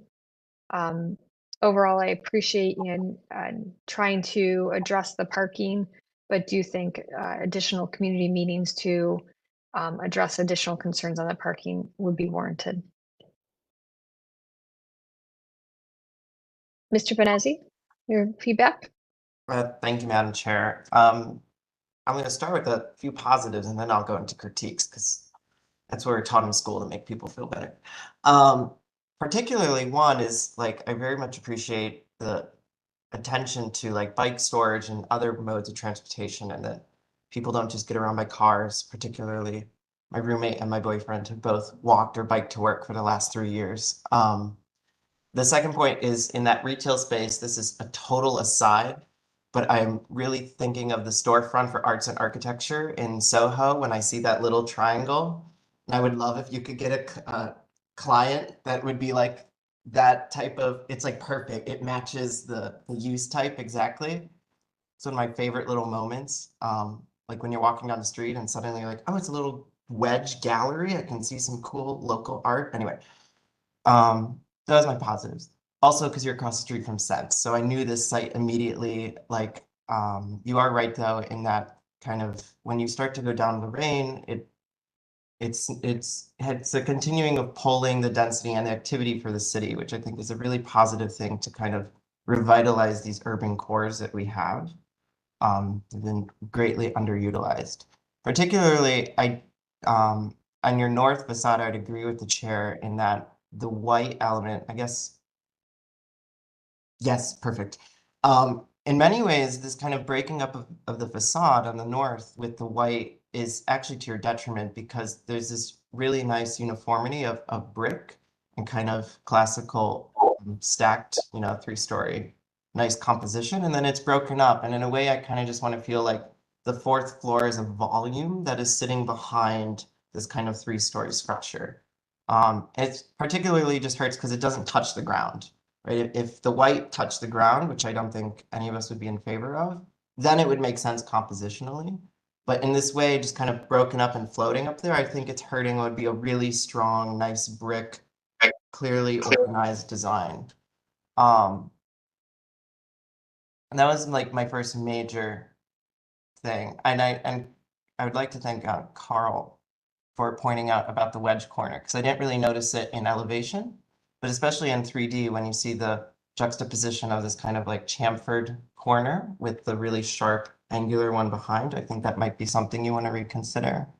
But I think overall, the attention to, A, the density, but B, stepping back from the street to make sure you're not too heavy on the street, the attention to the need for retail, but also being sensible to community engagement, all these meetings and things you've done. And I think it's a sizable project that should strengthen the corridor as the architecture gets refined. I don't think it needs to be as broke. Everyone's always afraid of these monolithic, I don't want to use the word monolithic because monolithic would be a giant brick wall, right?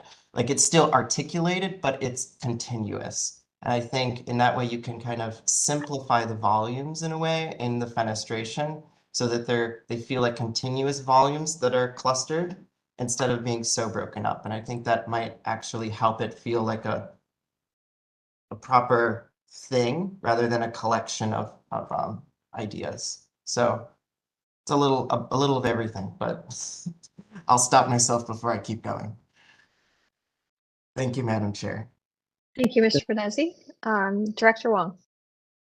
Thank you, Chair. And I just want to say I concur with your thoughts, Mr. Benezzi, about having a more continuous facade rather than dropping sort of a white facade right in the middle. I just want to say, first of all, thank you for listening to the applicant. I think that there's been many comments, both from planning, from including our landmark staff, from the community, from many people. So I appreciate how you've adjusted design based on that feedback.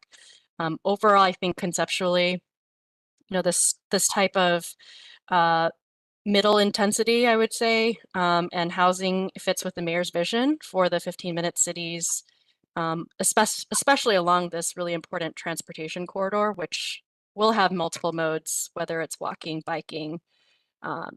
We have a bus line that goes down pretty frequently. And honestly, I think that, if we really want to support historic corridors like this, we do need to have more housing, especially on these types of corridors. And so I think that it'll ultimately support the historic district in the big picture, in that it'll help resurrect many of the storefronts and retail that I've seen little pieces of resurrection, as I've walked the corridor. So it's great. I think conceptually, the 3 floors with a step back really respects that current facade. I think there are many nice touches. I like that you're using brick. And I think just in general, with some tweaking, it's getting close. Right? And so appreciate your attention to all the feedback that's been given thus far. Thank you. Thank you, Director Wong. Mr. Edmond? Thank you, Madam Chair. First of all, I want to say thank you to Carl. Your historic research is always one of the most interesting things of the week for me, and I always appreciate it. I think this is a really exciting project. I think I would echo everything that the director said. I think this is going to bring some really good energy to an area where you just see little sparks of life or little green shoots coming up. So very excited about that. And I think what you've done with the massing is really overall, I think, the right approach. Again, the way it steps back, the respecting the existing corner. I really like both of Carl's suggestions about perhaps using that chamfer to integrate the aesthetic a little bit more, particularly realizing that that's actually the angle above isn't a right angle, but it's actually an acute angle. And so I think that the chamfer might help in a couple of places there. I'm also really interested in the idea of bay windows on Lorraine as opposed to the balconies. I think that would be an interesting texture on the facade and an historic gesture. Now I'm going to be the contrarian here, and I think I kind of like the pergola, and that it's eclectic and it's a little wonky, but I like what it does to the skyline in the perspective, and I like that. We're as architects, anytime we have something of any size, we feel obliged to try to break it up, and I appreciate the sentiment that you don't have to break everything up.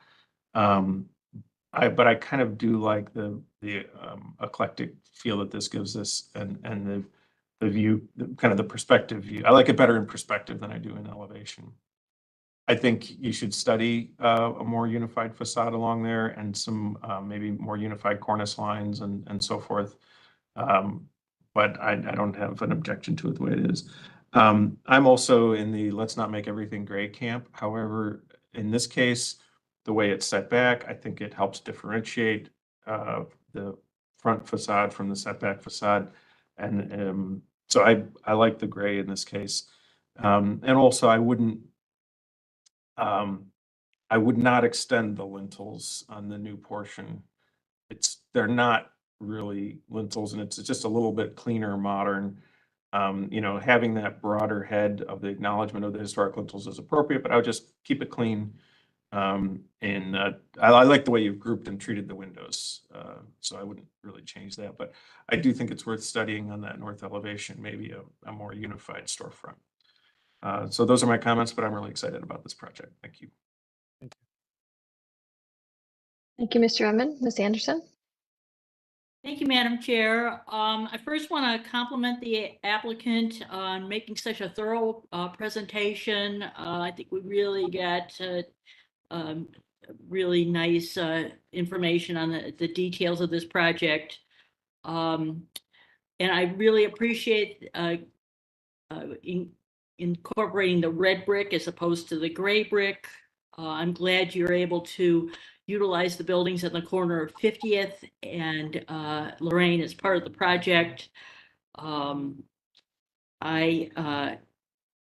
agree with most of the comment or all of the comments that the staff made. I think substituting bay windows for the balconies on the north elevation. I think you can put the balconies on the other elevations, but on the north elevation facing to Lorraine would make a nice improvement to the project. I would prefer something other than gray in the 4 stories section. I don't think we should have any bright colors there, but maybe even more of something a little warmer to go along with the brick. And I agree with Mr. Bonezzi regarding that the white. I think incorporating brick in there would be an improvement. I think the pergola is too tall. I've been around for a long time. I remember the buildings that used to be here, all those buildings noted, and most of them were 2 and 3 story. In fact, in the 80s, I rented storage space in the building on the corner of 52nd and Lorraine. That was the mansard roof building that was shown in the photo, which was a cool looking building, but it had a lot of structural problems. So there was a fight to keep it, but it came down. My other concern is the building on the corner of 50th and Lorraine. I appreciate that you're putting the glass railing up to minimize the visual impact of that. I just want to make sure that glass railing is maybe recessed enough from the street so you really don't see it when you're going past the building.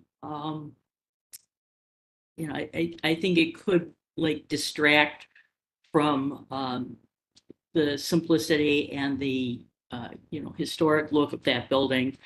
I'm concerned about the number of parking spaces. I think there are, you know, there's a tribe of people that don't have cars, but the vast majority of people who are paying this amount in rent, you know, at least with a couple, they have one car. So you know, that's a concern to me, especially long-term viability of the building. And let's see. I like the idea of, I think it's the word is campering, the corner of 52nd and Lorraine. So those are my comments. I guess the one last thing that I'm kind of concerned about is the width of the building. And I'm just reading from the guidelines from the Preservation Office. It helps to when the buildings were evenly spaced along the block, there was a sense of rhythm that resulted. In such cases, the perceived width of the new building should appear similar in size to that of the historic buildings in the neighborhood. Now, granted, a lot of them are gone, but you know, there were different buildings there. I know you're trying to break up the elements to mimic that, but I'm still worried that there's kind of a, you know, monolith there. Maybe the bay windows will help break that up. So those are my comments. Thank you. Thank you. Thank you, Ms. Anderson. Ms. Strickland. Thank you, Madam Chair. And I'm glad to hear that the applicant is taking good notes, because I think the quality of these comments have been extraordinary. And certainly, if taken to heart, they're going to significantly improve this this project overall. But I wanted to commend the applicant for having the vision to propose a development along Lorraine Avenue of this size and scale. And given that these existing structures have been for sale for over 20 years, and the other portions of the proposed development have laid fallow for at least that long, I think it's incredible that developers have this vision to create this kind of transformational project along such a significant transportation corridor as Lorraine Ave. So I think the density along major transportation corridors is absolutely critical to support the various types of retail development that we like to see incorporated into these projects. So I personally don't have any issue with the proposed demolition of the existing structures. And I do not have a problem with the parking ratio. I think there's other modes of transportation that are readily available along this corridor. And I'm assuming that the proposed height is within the zoning requirements. So with no variance required, I don't have a problem with the 4-story height, especially with the step back of the 4th floor. So again, I highly commend the applicant for this proposal. Thank you. Thank you. Mr. Strickland just stole some of my thunder and summary, but no, I think yeah, the conversation's been very good here, and hopefully you've heard the feedback that I think we are in support of the project, but it does need some continued work. But I think the strides you've taken are very commendable to listen to the feedback of the community and the various committees. Since I do not see any additional comments from the commission, does the applicant feel like you received enough feedback here to continue the development of your project? Absolutely. Yeah, no, I've taken thorough notes on everyone's comments, and I appreciate them all, and we'll make some changes, and excited to get it back in front of you all. Excellent. Thank you. Thank you. Well, then we will move on to your second project. Yes.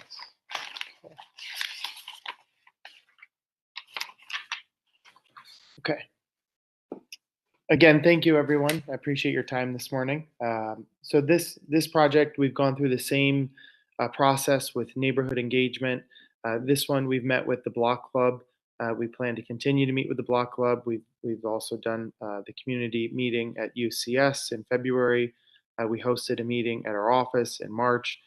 We've obviously been on Co-Urbanize for a couple months now, and excited to hear the feedback.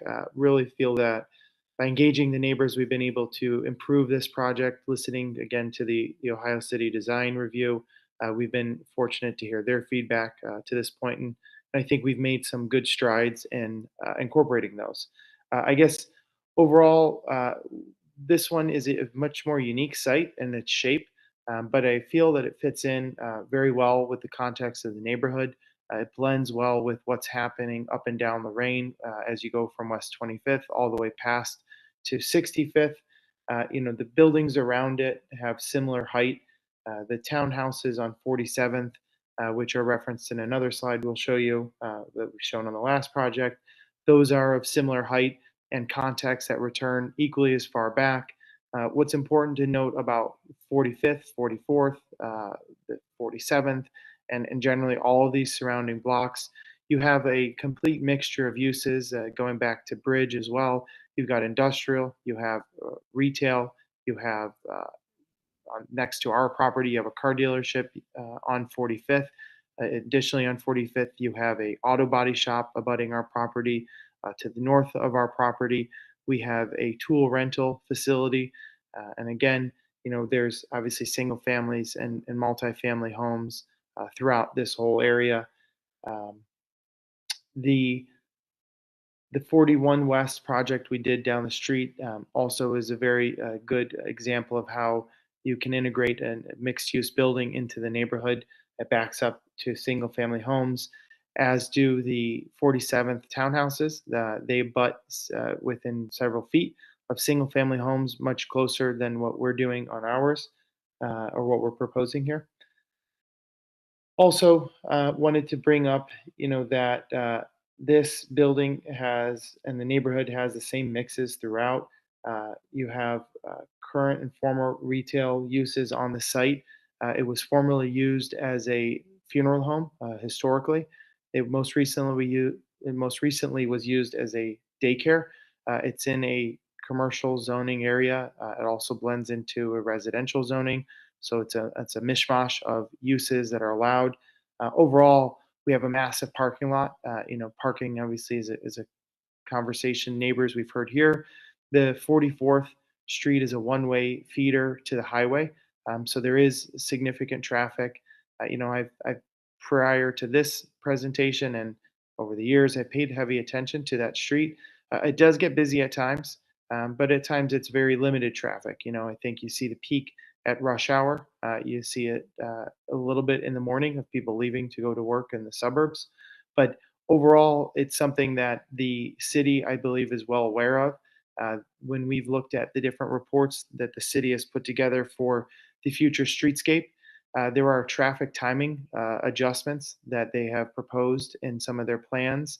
And, when you look at the impact of the intro, for example, on West 25th, that West 25th and Lorraine intersection has marginally changed, if any, and the traffic timing that the experts have planned here is slightly less, in other words, of how long the traffic signals go on and off for than the West 25th one.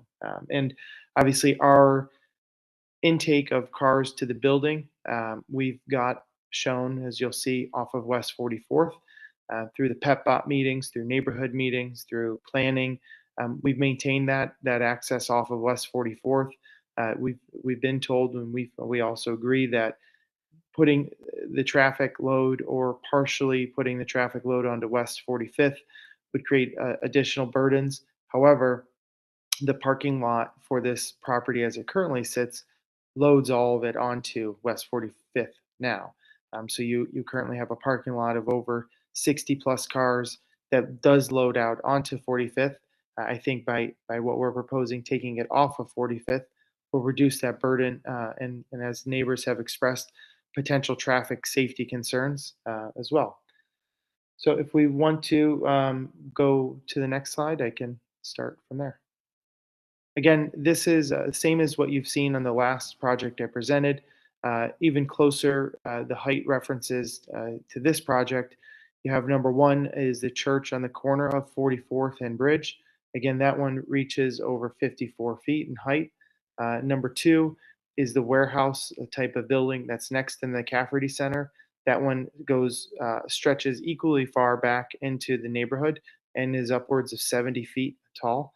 4010 Lorraine is our 41 West project, and that again stretches equally back into the neighborhood along 41st, or also known as Randall, north of Lorraine, abutting single family homes, townhouses, and really kind of shows how it blends well over there. Number four is the Lorraine Fulton office building, 3500. That one's about 70 feet tall, straight up. The number five is the McCafferty Center. This one, again, we listening to neighbor conversations. It has a Lorraine address. However, their parking lot exits onto West 44th currently. That building steps up and has different varying heights. Overall is around 42 feet tall. Again, as I mentioned earlier, I go there, I guess, for the Urban Twine more. It's a great sandwich shop locally, but that one is a tall, very tall, three-story building, over 47 feet tall from what we have measured.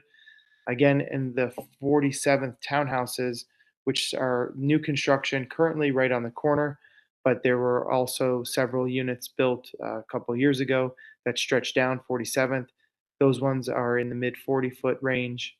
And as you'll see too, what we've done on our project is hear the comments and set ours back similar to the townhouses on the 44th side and 45th part of the property. We could go to the next slide from here. So as you see in the upper left corner, the property, what we're planning to develop, consists of large open parking lot areas. You can kind of see on the corner of our block is a car dealership. As you go north of that, there is another building that is a auto body repair shop. There is our existing building that fronts Lorraine, and then there is empty lot to the right of that building. That's where we'll be proposing a new building. And then on the corner of 44th and Lorraine is a gas station. Then there is a vacant lot, which is what's north of the gas station. That'll be part of our project. And then over on the 45th side, you see this huge open area of parking lot. I want to note, though, that where you see this heavy tree density on the north part of the lot, that is where homes begin, but our project does not go through there. So you see a color change in the asphalt. The lighter color is not part of the project, the darker color is. So you have, I'm not sure the exact dimension, but it's a 50 to 100 foot break between any residential uses. It's still commercial in that light colored asphalt from our project, what we're proposing. And then obviously the picture to the right is that empty lot on 44th. This picture doesn't show it well, but what you see that's graffitied over is the gas station's trash enclosure, which sits on this lot currently. That would obviously be relocated. The bottom left picture is these large swaths of parking lot, and you can see behind this pickup truck, there is one and another curb cut currently exiting onto 45th. And then the bottom right picture is the empty lot portion that fronts Lorraine. And then hidden by this tree is the existing building that fronts Lorraine, which is a portion of the former daycare and funeral home. And I also do want to mention there was a section of this building that was approved and demolished previously, a warehouse that, again, funeral service type of use. That was its most recent use I'm aware of as part of the site before. We can go to the next slides. Okay, again, these are some of the landscaping plans. One of the things that you had seen on the existing condition is there is tree lawn on West 44th. There are no trees currently. We would like to put some trees back in on that tree lawn area. Over on the West 45th area as well, There really aren't a significant number of trees in the tree lawn. We want to work with the city to replace those or add more that fit that street and blend it well.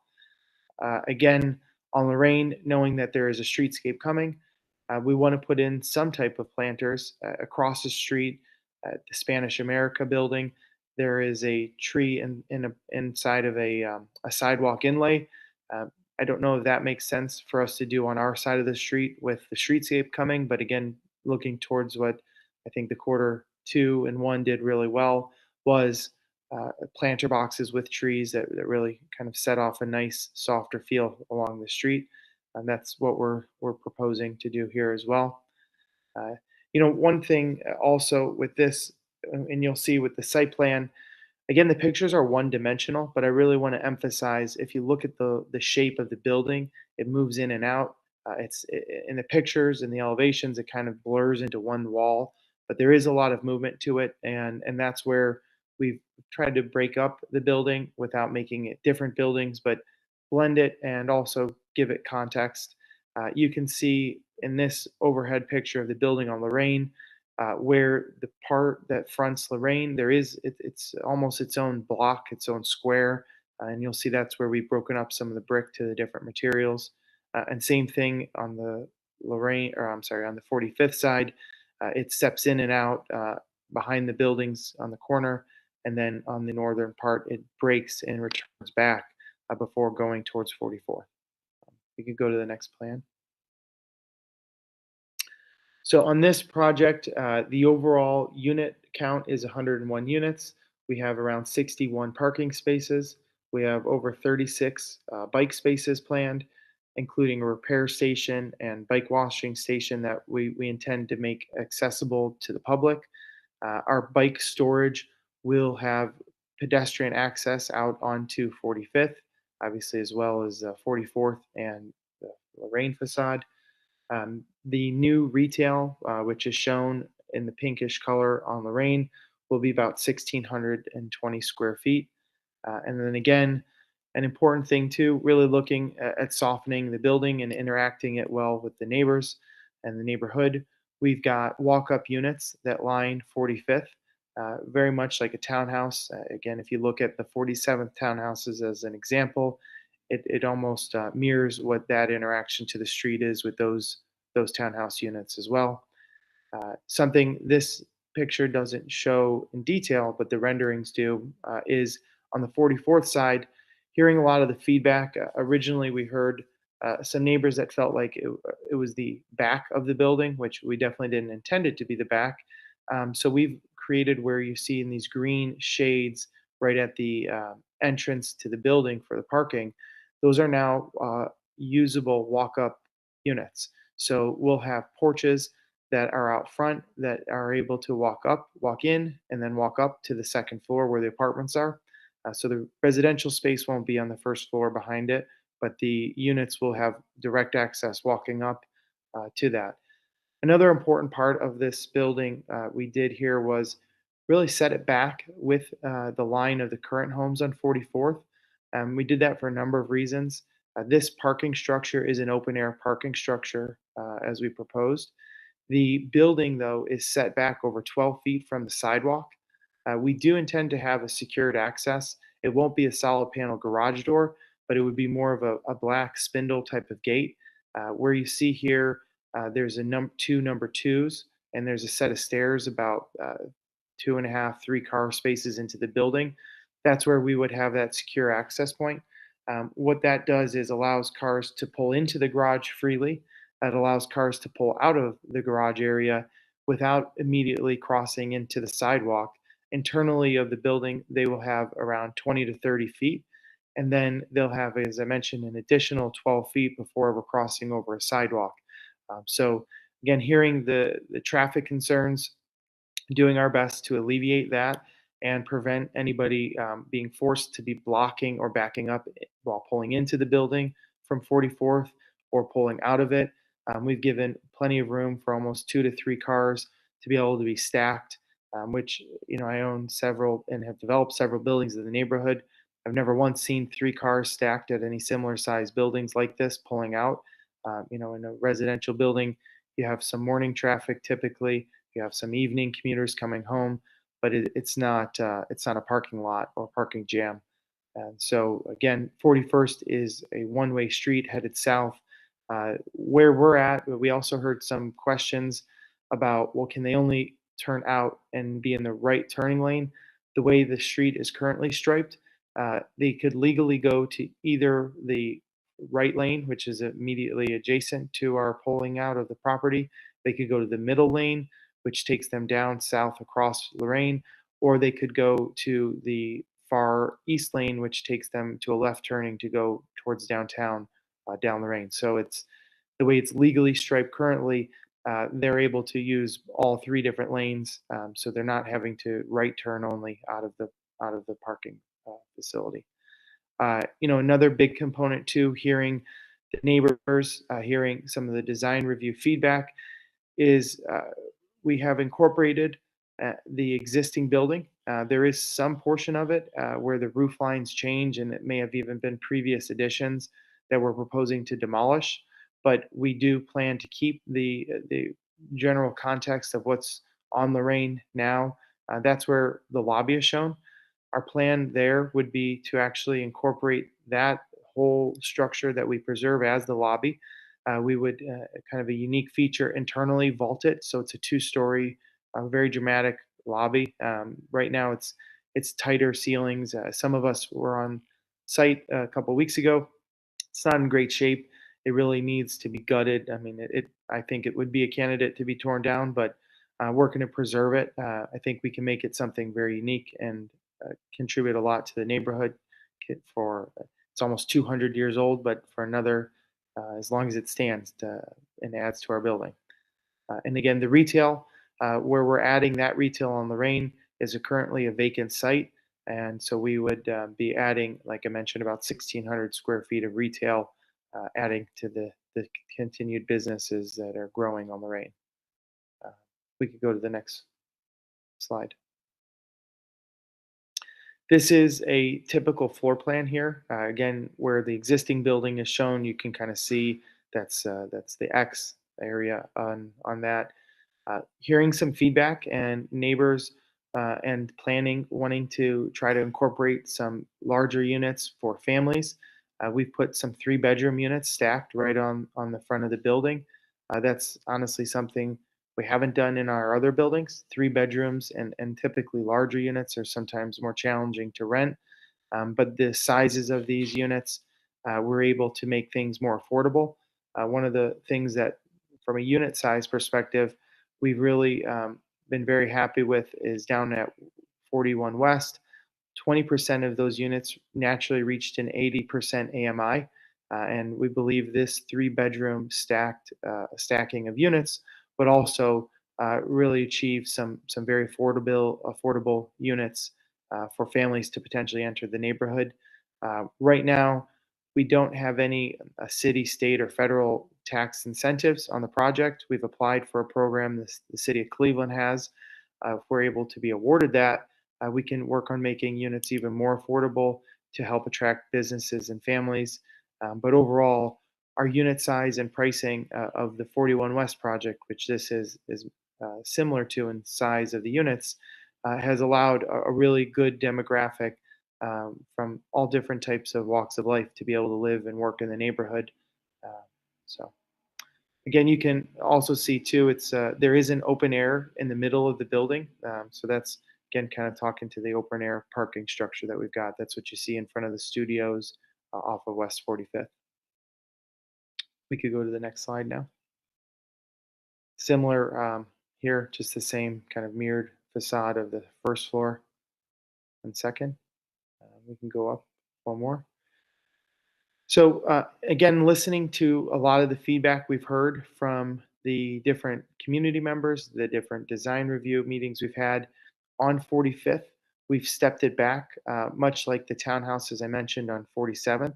So this is where the 4th floor is recessed significantly, similar to another project we did on Clinton West, where we brought that 4th floor back, again, in a very residential, or that one is a purely residential street.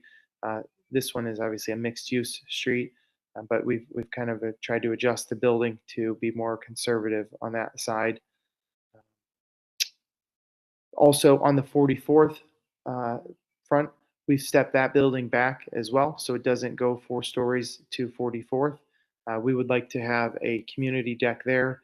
Again, the views from this particular location directly face downtown, so it'd be a really, really remarkable view and opportunity for neighbors to have a community space and area to congregate there as well. We could go down, or the next slide, apologize. Yep, we can look here. So again, I reference back to those site plans and or the tree landscape plan we were talking about. It looks like one long flat building, but it really steps in and out quite a bit. It's got a lot of different interaction. So this south elevation, you would be facing it looking north on Lorraine. Hearing some of the feedback, we had originally proposed more siding materials or cement materials on the Lorraine facade. So here we have changed it and wrapped the entire Lorraine facade in brick. It also steps back behind the existing building. Some of the feedback we heard last week from the design review was particularly above the existing building. There is one window there. This is a stair elevator wall, but I think we can work to incorporate another window to kind of give that give it a mirrored look, so it's not just a bland wall right there. So we feel that we can make that happen. We heard the comments too about the balconies on Lorraine facade. I don't mind them. I like them, I think, but we're open to hearing this commission's feedback on what may be an alternative to that. Again, you see towards the left going towards West 45th, we've separated the colors, given some vertical and horizontal differences, so it's not just a big wall.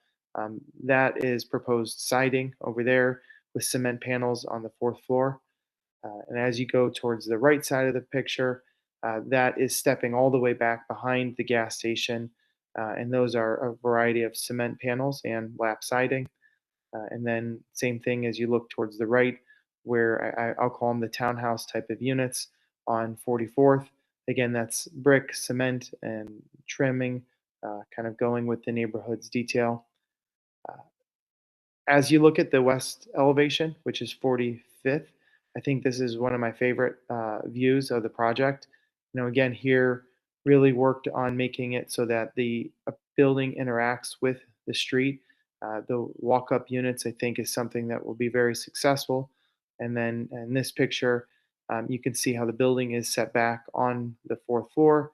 And one of the comments too we heard last week, which we're definitely going to adjust, was when you see from another angle, the divider, which separates the balconies on the 4th floor, is more of an angular divider.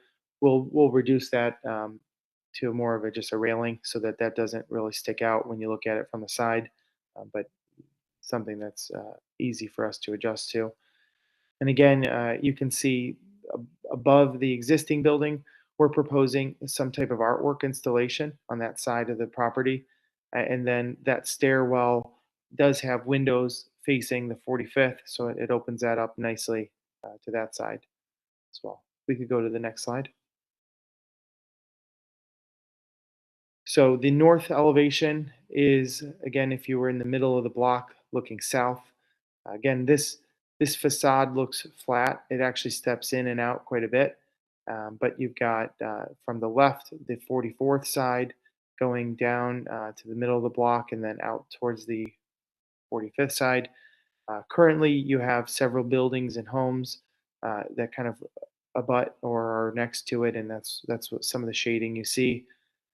Also want to point out too, this picture doesn't show it, but at some point this tool rental facility may be built on, and you would probably see similar density and heights of what we're proposing on 45th to be built on that site as well. We didn't show it in the height reference, but if you look on the right side of 45th, there is a turret building. It's got Stir, which is a cooking studio inside of that. So the turret over there, you can see represented.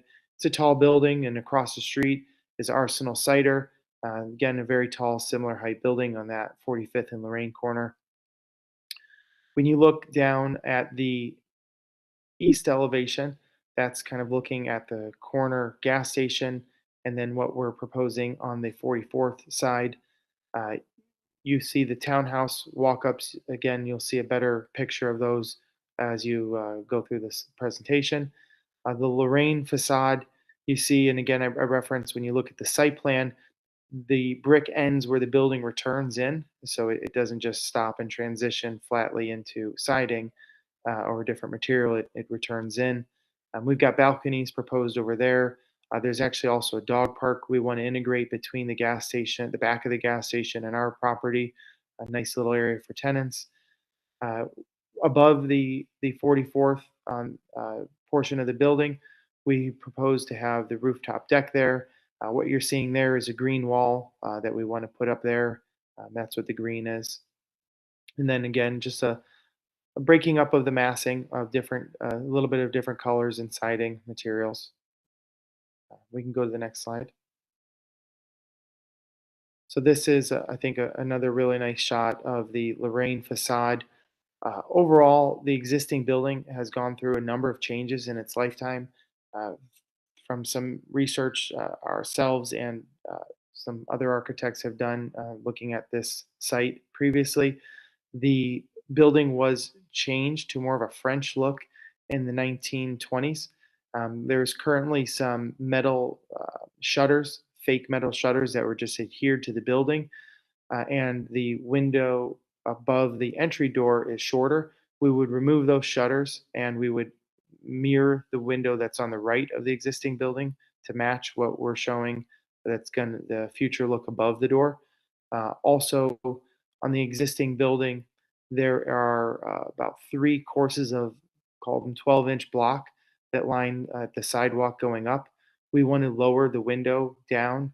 The existing building has a small double hung window, which really, for its whatever use it is, it's very dark and doesn't bring a lot of light in. So we want to get more light into obviously what would be our future lobby. And then looking at the new construction portion, that's all retail windows, storefronts with the historical type of transom on the bottom. We've got some awnings over the windows, breaking that up, giving it some symmetry. And this is another good view of how the building, when you look at it, as it starts to return back from Lorraine, it steps back and moves and articulates going down. We could go to the next slide.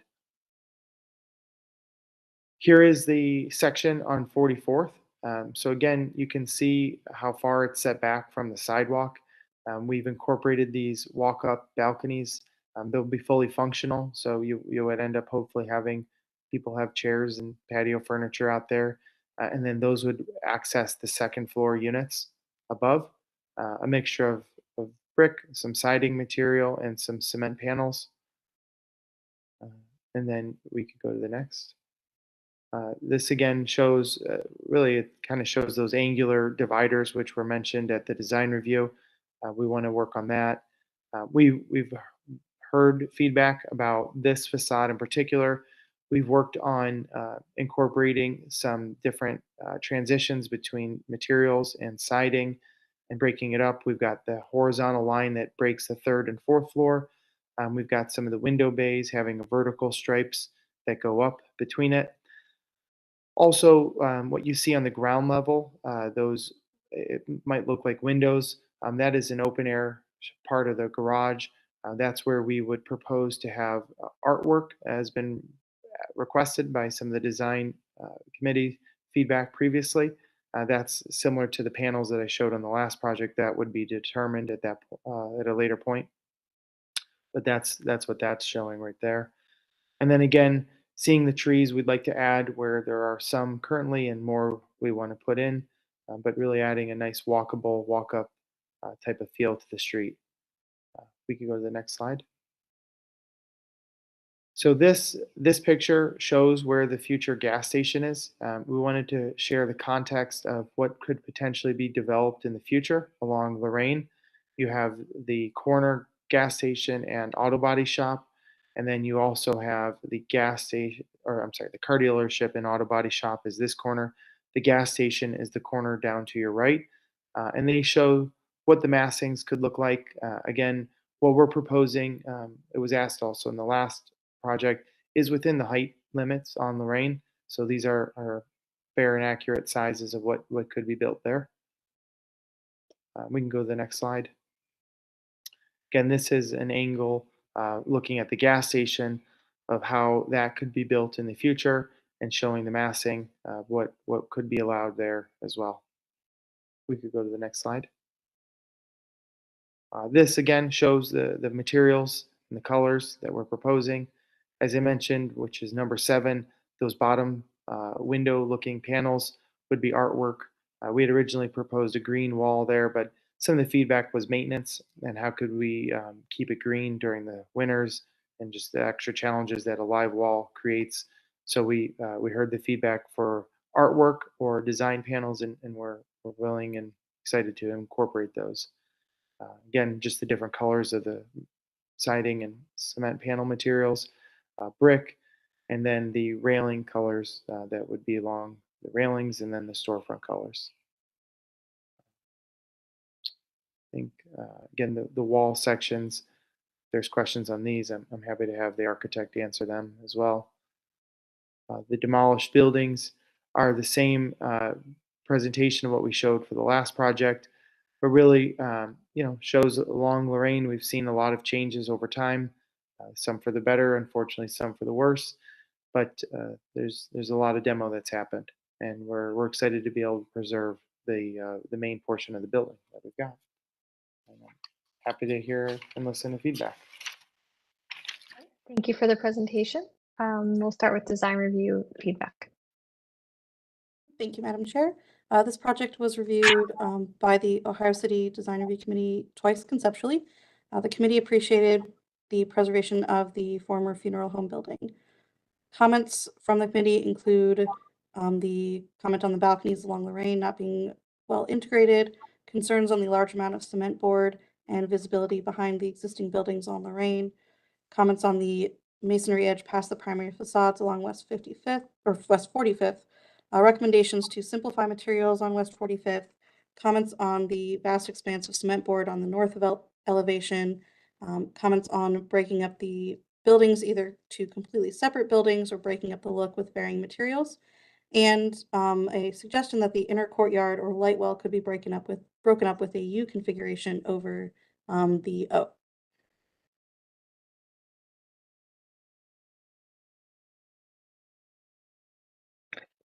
A summary of the public comment.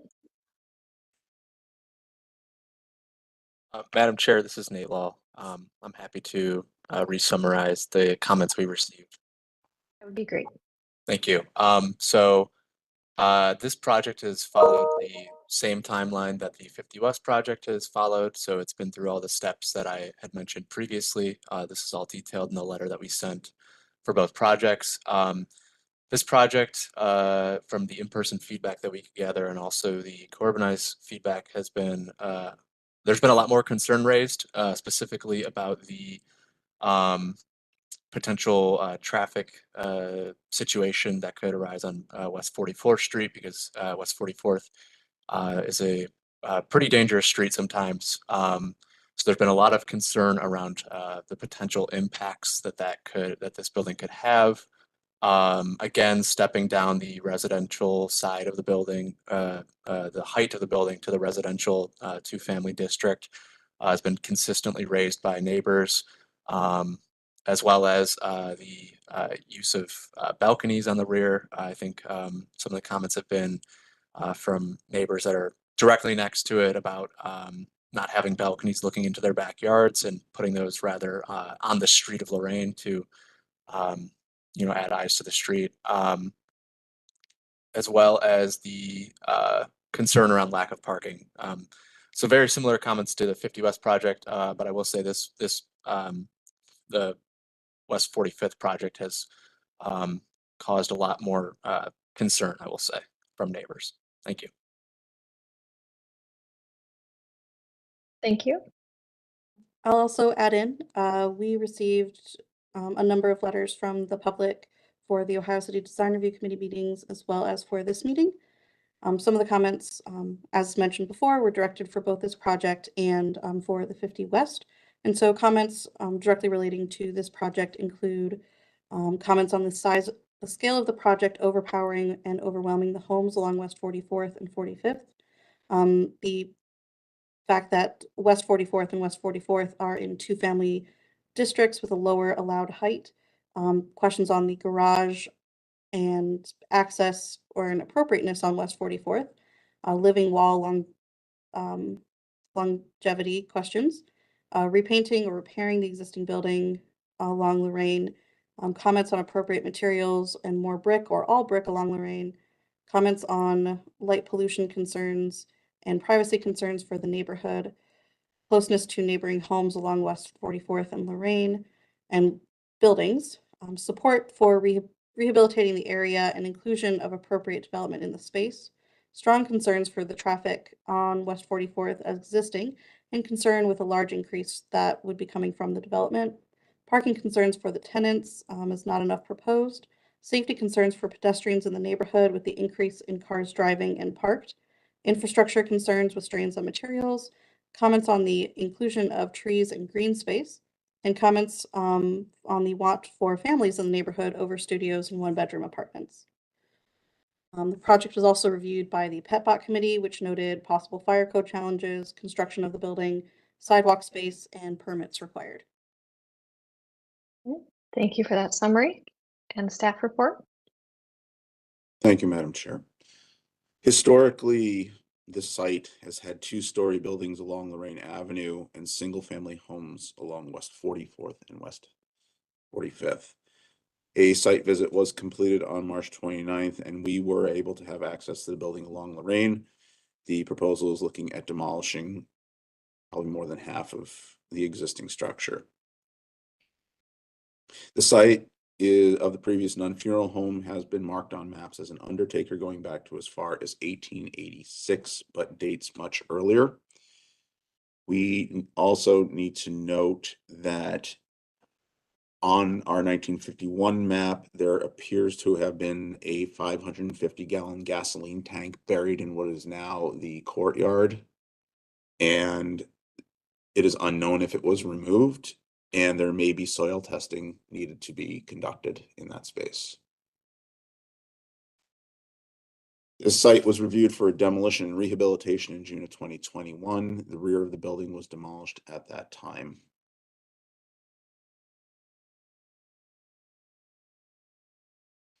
Project is being reviewed by zoning staff for any variances needed. The site is partially located in the Lorraine Avenue Historic District and partially in the Ohio City Historic District, with a section on Lorraine zoned local retail and along West 44th and 45th zoned two-family.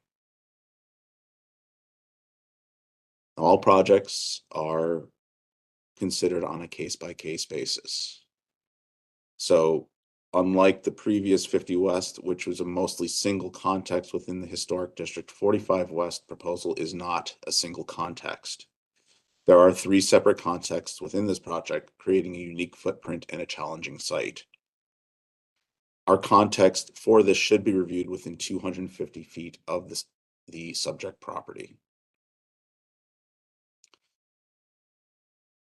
A large part of the building is 3 to 4 stories in a 2-family district with a 35-foot height restriction. Historically, the Lorraine side has always had 2-story buildings, but 3 stories could be appropriate with a top floor setback from the main elevation, similar to 50 West. Staff is split on how the front of the building along Lorraine is being addressed and further demolition of the historic building.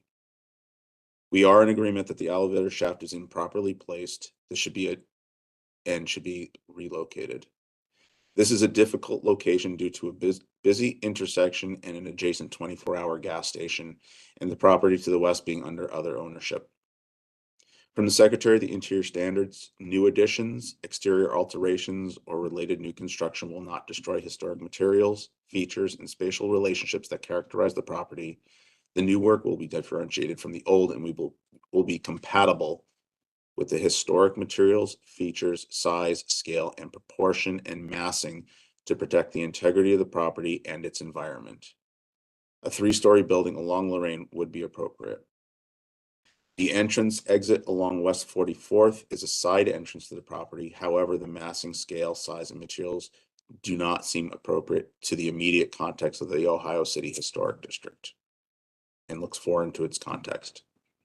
West 45th has been historically single-family homes, and we would be using some of the ones across the street as part of that context. Using the historic and current context of the street, townhomes, single-family homes, or duplexes would be most appropriate. What is proposed along West 45th is more appropriate along Lorraine's commercial district and not within the residential 2-family district. If a building of this or similar size is approved, consideration for one-way entrance on West 45th and one-way exit on West 44th, which could address some of the traffic concerns. We would like to see a streetscape study in this section, and a mural may distract from the historic building over that. Staff is supportive of additional density that fits the context of this space. Thank you. Thank you for that summary of the feedback. We'll then open up the floor to the commission for questions or comments.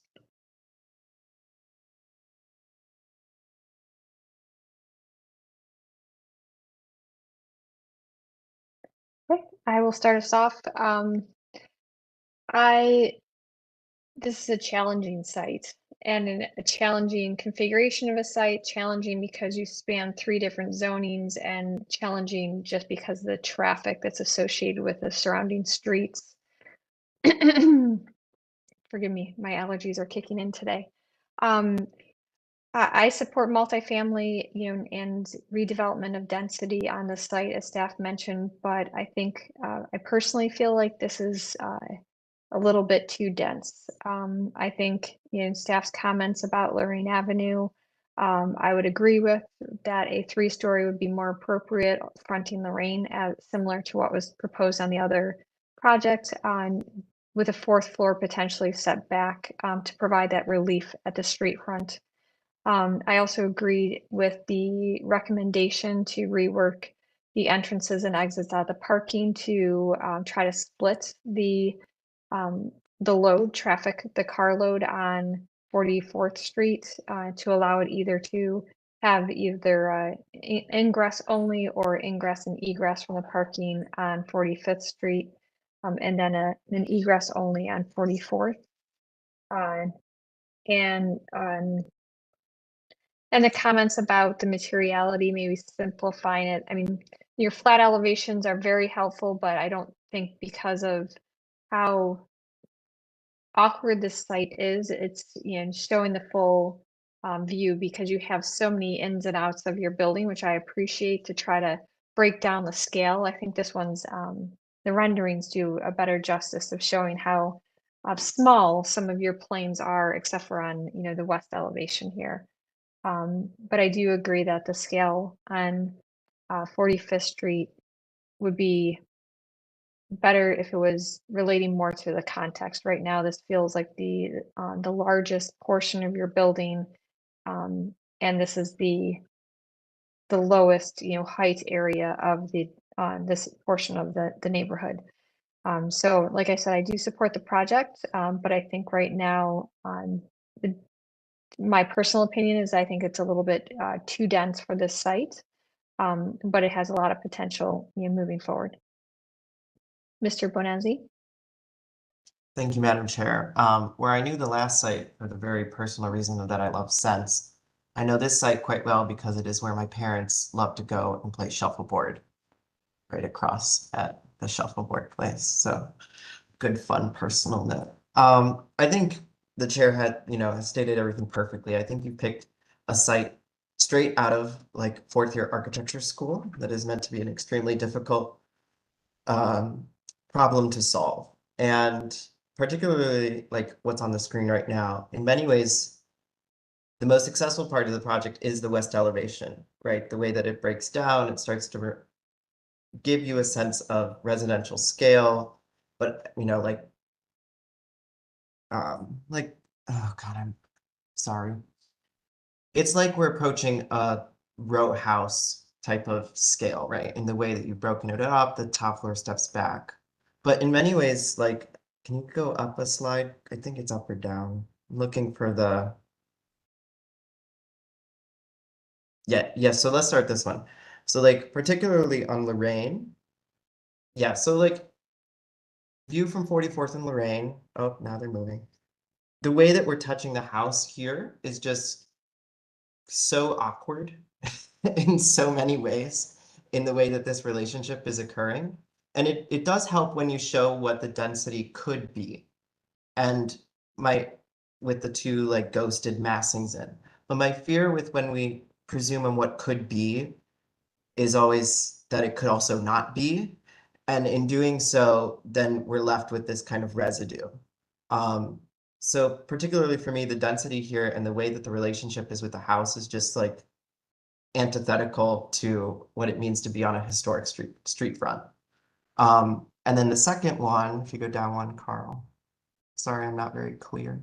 Yes, this to me is, if the other one was like a C+, this one to me is like the D+, in the way that we're transitioning from the commercial corridor, even though it does have residences and shops and things, and the way that we're getting into the residential typology is just a very awkward transition.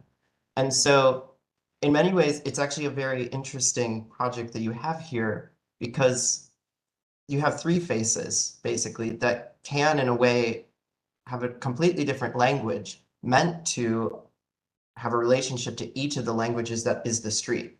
So it could be, if you reevaluate the design, a super strong project, both for the city and, you know, for yourself, but also just as an architectural thing in general. You know, I come from a background in theory and ideology, as well as historic interest.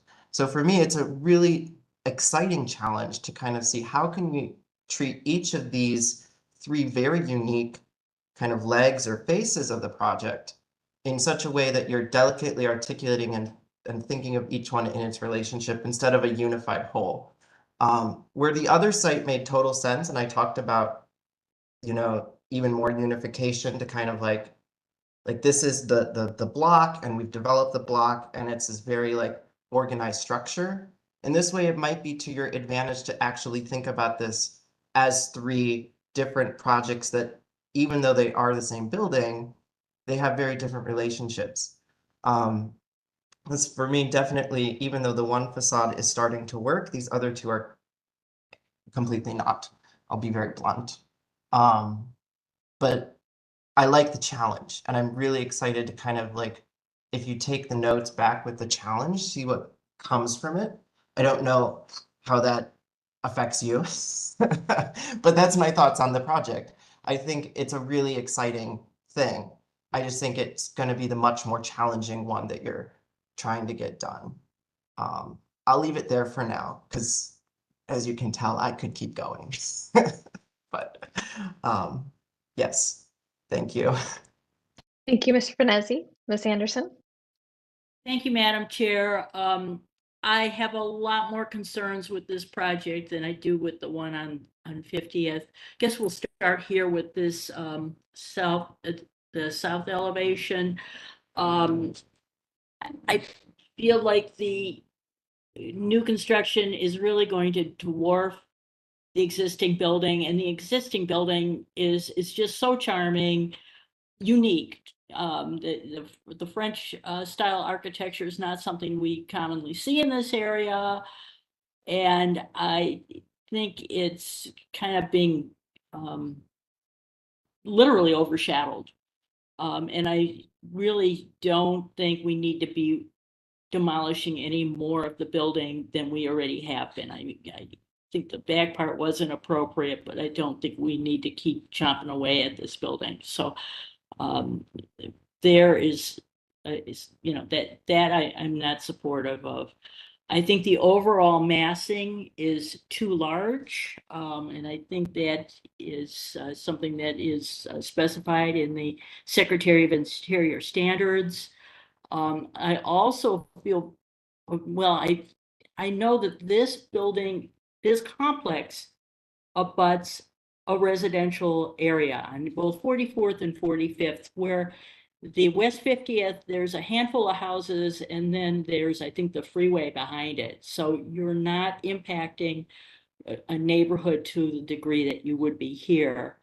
And I think even though it's not a historic district, 47th is a 1 to 2 family district with, height concerns. And I think the overall massing and spacing there is problematic. I'm going to reiterate, I know the city doesn't agree with me on this, but I'm very firm. I don't think there's adequate parking here. And I'm very concerned about the ingress egress on 44th only because I travel that route. And I'm there like pre-rush hour. I'll be there at like 3 PM. Usually I'm not there after 4. And it's already congested. I'll sit at the light a few rounds. It's very difficult for the May Dugan parking lot to exit out onto that area at that time. So here we're going to just complicate it by having more traffic going into West 44th, at all hours. So I guess I could go on, but I worried about the height and massing and the scale. This project is definitely needs some work. I definitely can't support what is being proposed here. Thank you. Thank you, Ms. Anderson. Ms. Strickland. Thank you, Madam Chair. I'll just add to what has largely been consistent in terms of past comments, but I think that certainly developing another ingress and egress on 45th would be highly desirable for this project. When you think about how the residents would have to, it's a significant loop that they would have to go around in order to strictly ingress off of West 44. I think it'd be highly inconvenient and makes a lot more sense to develop an alternative on the two-way street, which is West 45th. And I also think that the 4 stories consistently around this entire site it's just too massive. So and significant variances, I think, would need to be obtained in the 2-family residential district. So I think that the applicant needs to do further study and just pencil out, if it makes sense, to eliminate some units to provide for alternative ingress and egress, as well as primarily eliminating the 4th floor throughout most of the project and see if it still works. I certainly would love to see this site developed along these lines, but it has to work for everyone, and especially the existing neighbors. Thank you. Thank you, Mrs. Strickland. Further comments from the commission?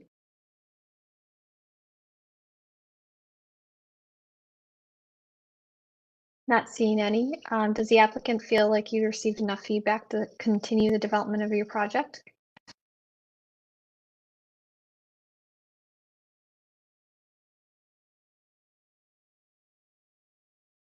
I think you're muted. Sorry about that. Yeah, I said, I do have a couple questions. Just wanted to go over those so I'm clear on what we can do next. So I guess I started looking at each person's notes. The 45th side, I guess, when you look at what the townhouses are around the corner and generally throughout the neighborhood, you have this height and you have this density and you have these setbacks. I mean, is this a height issue? One of the feedback or one of the pieces of feedback we heard at design review, like in this particular section, we could do potentially is open up this facade into a U. So where you see these, I guess there's a tree, furthest tree to your left, you could potentially open that up so that you have a break in that wall, and that would reduce what's appearing to be a wall there and make it look more of a townhouse depth and height of what you see everywhere else in the neighborhood. Curious to hear that. And then also, there are very few balconies. When you look at I heard a comment about maybe removing some balconies facing the north portion. We can work on that, but there's none on this side, and there's only a slight few on the other where it kind of zigs back towards 44th.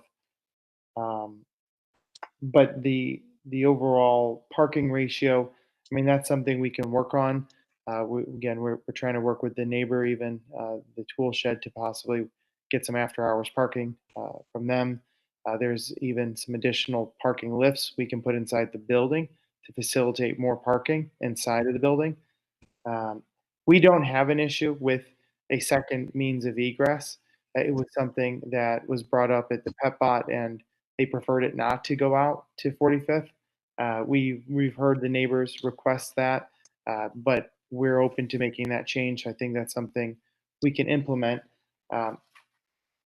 Frankly, overall, reducing the entire height of the fourth floor makes the project really not feasible. It's a unique site. If you look at the floor plans, it's slightly inefficient when you start to have some single loaded corridors. And so it does make it challenging to where it doesn't start to make sense as a project. The elevator shaft, I think we can definitely relocate. I guess also in relation to the existing house or the existing building where it touches the new building, and it's awkward was maybe one of the comments we received. I guess what do you see as a more fitting approach, or what would be some feedback to adjust that building to the new building and how to integrate the two? All right, well, all great questions. I'm going to try to note your question, the items you asked. So please, other commission members, jump in. I would say the easiest one is your last question. If Carl, you go to the Lorraine Avenue rendering. There you go. I think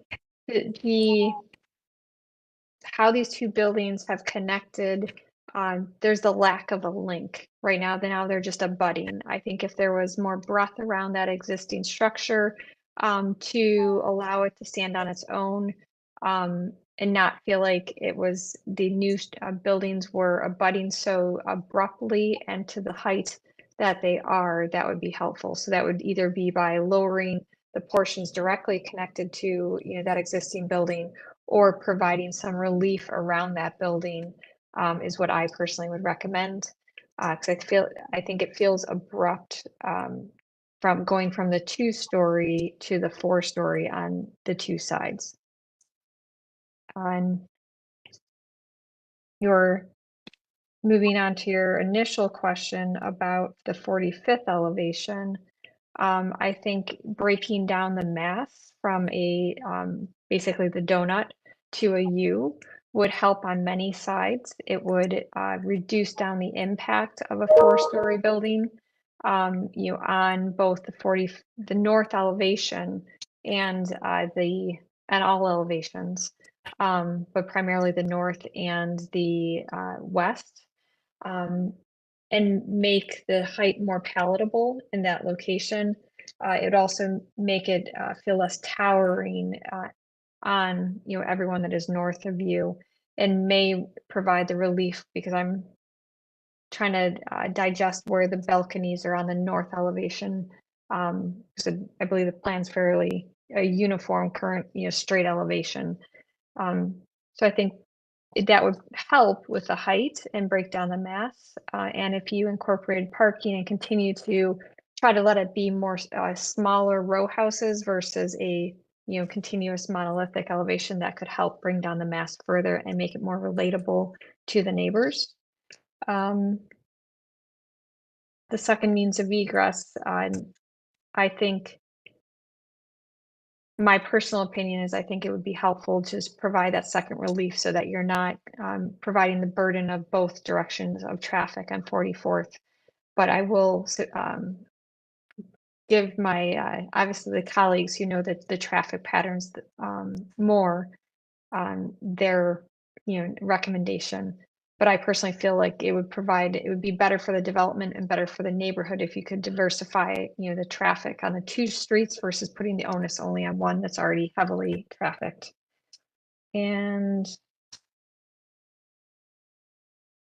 those are the only comments that I was quickly able to note. I don't know if other commission members have other feedback.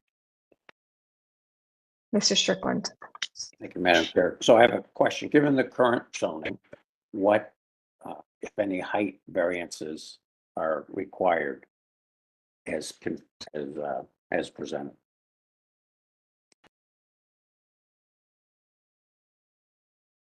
If you're asking me, I believe on Lorraine, there wouldn't need to be. I believe that's a 60-foot height variance. On the 45th, 44th sides, I guess it's an interesting one when you look at if it was presented as a townhouse, they are allowed to go over the 35 feet when it steps back. And I guess I'd have to look to see, was the 47th townhouses granted variances? I believe one of the neighbors mentioned the second house on 44th, she received height variances as well. So there are already precedences of new construction that have received height variances within the 250-foot context that was mentioned. Obviously, every as we've stated many times, every project stands on its own. Absolutely. So, variances have been issued in the past for other projects. You can't assume that they would be granted here. Mm-hmm. And I think along Lorraine, even though a higher building is allowed, given its relationship to that existing structure, I think it would be appropriate to reduce the height along Lorraine to 3 stories, at least as far back as that existing structure.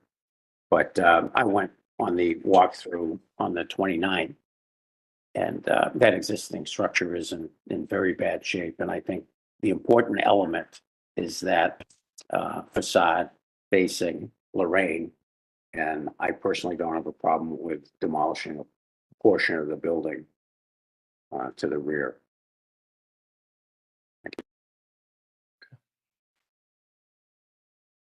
Thank you, Mr. Strickland. Other feedback from the commission? Or, I'm sorry, I already asked that. Did we address all your questions? Yes, and there was one other one I wanted to ask, was about the 44th facade. There was a comment about maybe wasn't the best. It received a D+, which I appreciate. What would you say? What's your thoughts on could be done to improve that? I guess I just want to make sure we're clear on feedback on how we could address that area. Mr. Benezzi, do you have additional feedback or? Yeah, I guess that's my cruel comment. It's okay, and I appreciate it. So no problem. I think in particular, it's just the way that there's a very heavy base and an object is stacked on top of it, which is very typical of type of commercial way of dealing with facade development versus in a residential thing, you're thinking more of the ground to the vertical. So I think re-articulating this as a very unified from the ground to the top of the building instead of like a white thing stacked on a brick thing would help to kind of mimic, because if we even looking at these white massings you have next to it, right, they're very vertical types of orientations, and then immediately we get to your project and boom, it slams to this very horizontal. So I think matching the sort of vertical rhythm of a residential street would help, even though we're gaining in elevation and in height. I think it would help to match that sort of vertical rhythm is just moving. And it just has to do with the way that the materials are articulated. I don't think it has to do anything with the actual floor plans or the massing. A lot of this becomes a material study.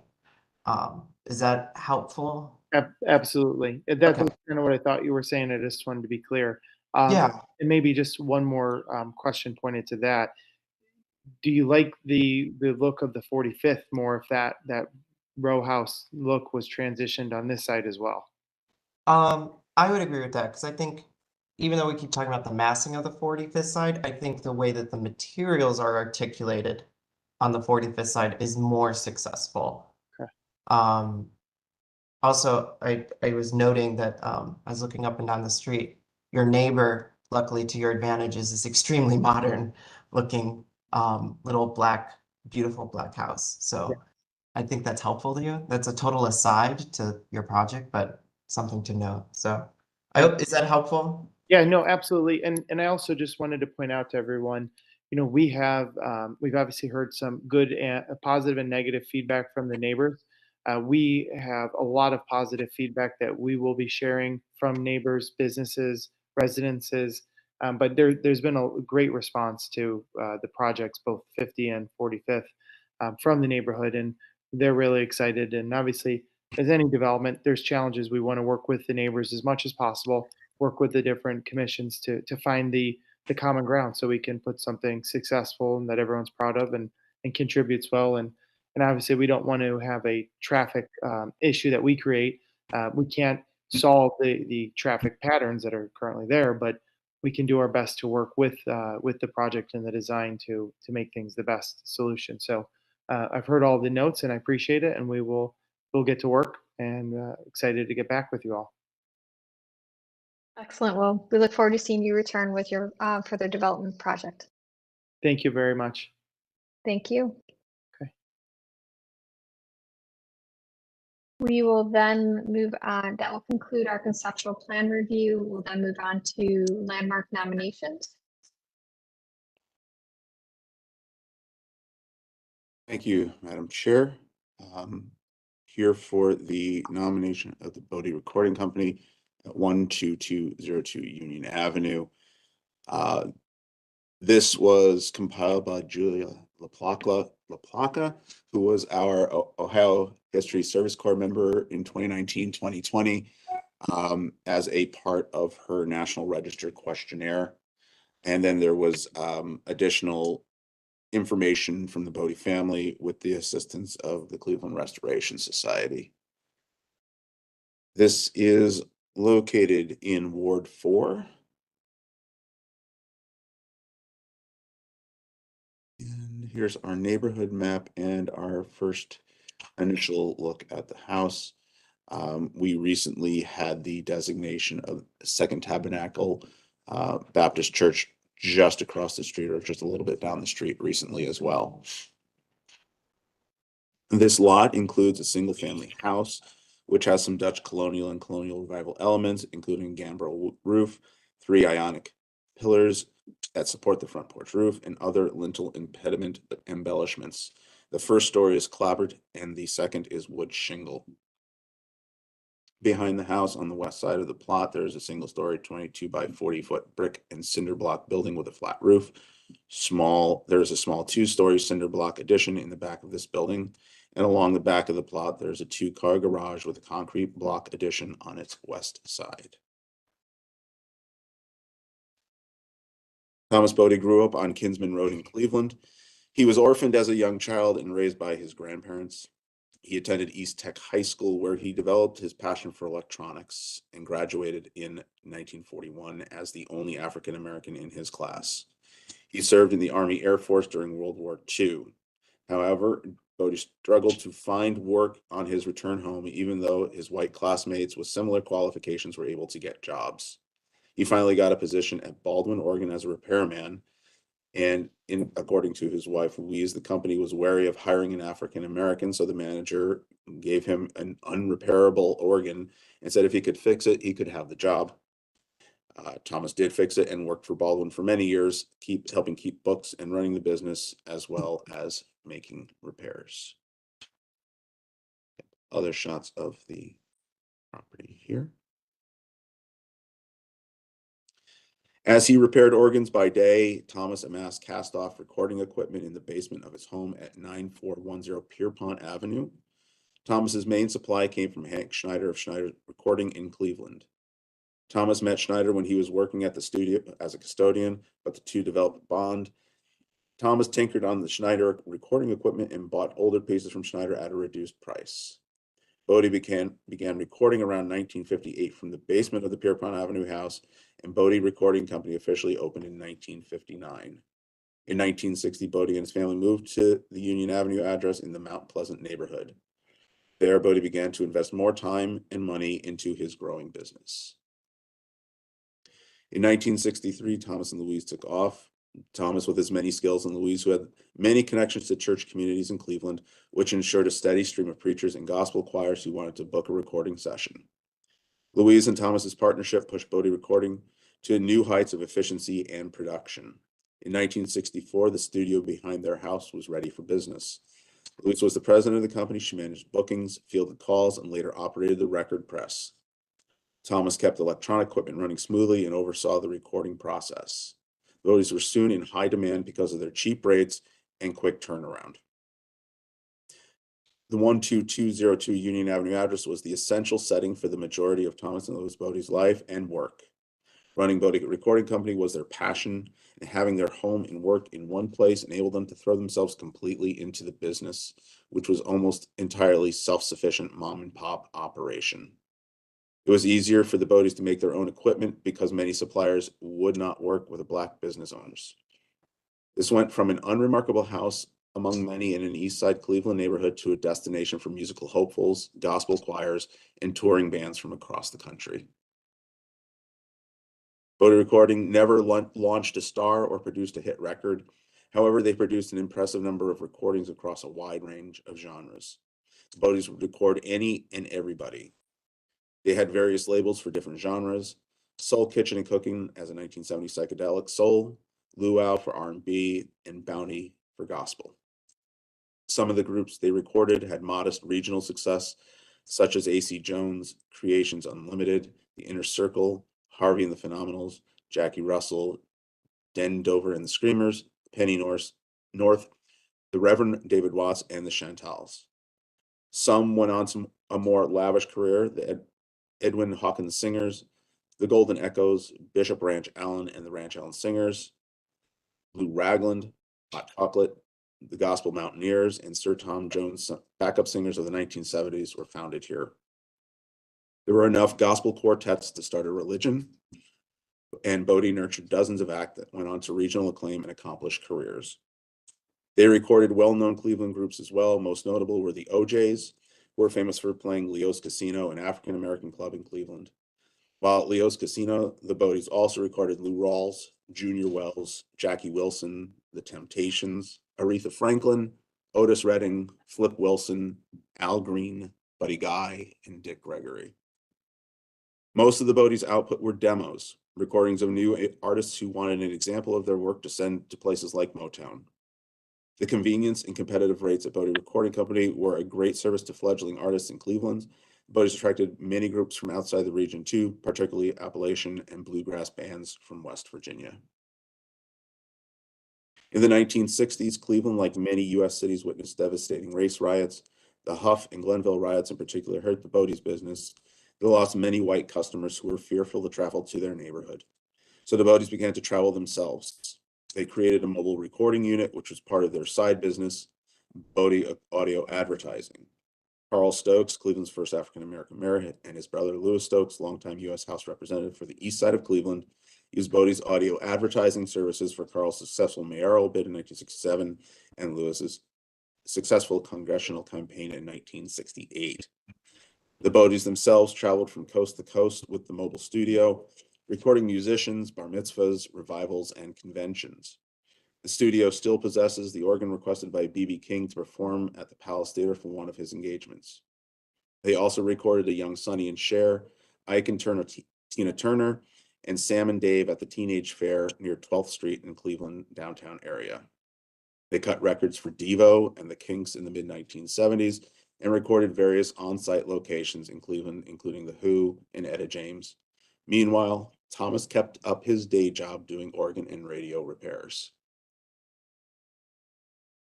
In 1969, Thomas pulled permits for an addition on the front of the garage. This time the Bodies needed more space for 2 secondhand record presses, which they repurchased from a pressing business in Cleveland that had gone out of business. This addition stretched 37 feet across the front of the garage and 20 feet in length along the west side of the garage. This created more space on the west side of the building.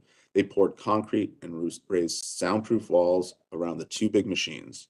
Louise worked the record press, with each record taking about 4 minutes to produce. It is estimated that they pressed over 1 million physical records. Here too, the Bodeys were self-reliant. During the oil embargo of the 1970s, the Bodeys were no longer able to obtain the vinyl pellets they used to make the records because their supplier stopped servicing Black customers. This is one of the only suppliers they required from an outside source. So Thomas and Louise ground up old records to produce new ones. And with their record press, Bodie Recording Company became one of the only studios in North America to record and produce music that could be immediately distributed. This made the Bodeys not only the only studio in Cleveland to do this, not even Motown offered both services. At the height of their production in the 1960s and 70s, Louise recalled that on some weekends, Union Avenue would be packed with cars of customers who had traveled just to make a recording with the Bodeys. Longtime Cleveland minister Reverend Charles Lucas recalled in a 2011 article that you deliver a sermon, and as you were leaving, they handed you the cassette. That might not sound like much now, but back then it was big. Bodie Recording Company was the first African-American owned and operated recording studio in Cleveland, and it was also the longest running recording studio in Cleveland. The Bodeys overcame many obstacles in order to succeed in the recording business. They produced an astonishing amount of records on a shoestring budget without the resources that would have been more readily available to white businesses. The Bodeys produced 10,000 hours of performances, 300 albums and 45s, and pressed over 1 million records, all from the homemade studio they created from their garage and a repurposed dairy building in their backyard. The work they did at 12202 Union Avenue represents a significant contribution to Cleveland's African American and wider cultural history, and coincides with larger narratives of African Americans in the 1950s, 60s, and 70s. The property was deemed eligible for the National Register of Historic Places in 2020, and the family is also pursuing that designation at this time. Thank you. Thank you for that very interesting history on this building. Open up the floor to the commission for questions and comments. Madam Chair, I will point out that we have Mr. Bodie, Dennis Bodie, with us today. So we'd like to ask him to speak if he would like to. Good morning, Madam Chairman, distinguished members. On behalf of the Bodie family, I'm coming to you with this request because growing up, for those that have lived in Cleveland, and we know this is the best location in the nation, that during the 60s and 70s, anybody that made any successful move in music had to come through Cleveland, Ohio. And majority of the businesses and companies like Motown, who we were in existence 7 years before Motown ever existed. And they would send their people to like Leo's Casino. We would go and record them, but we would have to send their master back to them so then they could reproduce the records. So we were still an integral part. And then we branched out after the Huff riots, which depleted a lot of business, but we also provided a service for the community because some people wanted to be successful. But if you look at the history of music, there's about 1,000 plus that will succeed in music. Not everybody succeeds in music, but we still provided a service for them. So if they just had it for their own personal memories that I recorded a record, we provide that at a reasonable cost instead of trying to take them for every penny they had just to make them successful. We wanted to provide a service that was honorable and successful in their plight to be better, even though they took their music to other places trying to get on the big company labels. It didn't matter. We were about quality. And that's what my dad and mom stood for, producing high quality work at a reasonable price. Because even we look at today's society, we get high prices for nothing. It's low quality what we're getting now, but they did, and this is why I'm asking for this, because of all the people that have seen and come through here, not only from musicians, but when you talk about politicians, we moved and changed our venue on how we did things, that they branched out, like you talked about the Stokes. They even went and recorded Bill Clinton when he was the governor of Arkansas prior to his run for president of the United States. So they've done a lot to represent the city of Cleveland. So Cleveland not only was here, but it branched out throughout the country from the east all the way to the west. So they represented Cleveland in a mannerable and respectable way. And this is why we're requesting that this be considered a historical site representing Cleveland. Thank you. Thank you, Mr. Bodie, for those thoughtful comments. We truly appreciate you giving us that additional insight. Mr. Brunges, I see your hand up. I also want to point out that Ward 4 is Councilwoman Gray's, and I just see that she ducked away from her. Oh, there she is right there, and I'm hoping that she'd be able to, when we approached her about this, she was supportive of the nomination. So this is why we're moving forward with it. So I'd ask if she'd had any comments on this as well. Oh, yes, thank you, Madam President. President, yes, I have huge comment on it. It's an honor. It's a true honor to be in this position to support this nomination, to push to vote on this 100%. I'm just elated that I am blessed to be in this position, to be part of this, to move this forward with all this history that we have in our community, and not knowing the depth of this history. You know, it's just astonishing that that this is almost like a hidden agenda. This is a history for not only Black folks. This is a history for everyone to know where this music started, and started from right here in the heart of our neighborhood, right here in Cleveland, Ohio. And just to have this, and just to have seen the information that was read, I had no idea. So I am supportive 100% to push this forward. So thank you. Thank you, Councilmember Gray. Director Wong? Okay. Yes, thank you. I am honored to trail behind Mr. Bodie and Councilwoman Gray. This is so significant. Like, this is huge. This is an amazing piece of history. Thank you, Carl, for, enumerating the history and just raising to the surface this awesome recording studio. I just think it is so critical that we uplift the arts and culture that is in Cleveland, continues to be in Cleveland. I am a huge fan of Leo's Casino. When I was at Midtown, that was a big part of the sort of not just memorializing it, but sort of uplifting like the music that happens today, that happens in our neighborhoods. And I'm also just pleased to make a connection here because we are starting to hire for the mayor's office position for arts, culture, and creative economy. And this is an example. This is a perfect example of how it all fits together, because we have so much culture. We have a rich creative economy in our neighborhoods that needs to be uplifted. And so thank you, Mr. Bodie. Thank you to all who are bringing this before us, hugely supportive. I think it's a huge bright spot. I even love that it's yellow. And I think there's a lot here that could be built upon with regard to this little node on Union and Kinsman Avenue. And so I just think that this is fantastic and very significant for Cleveland.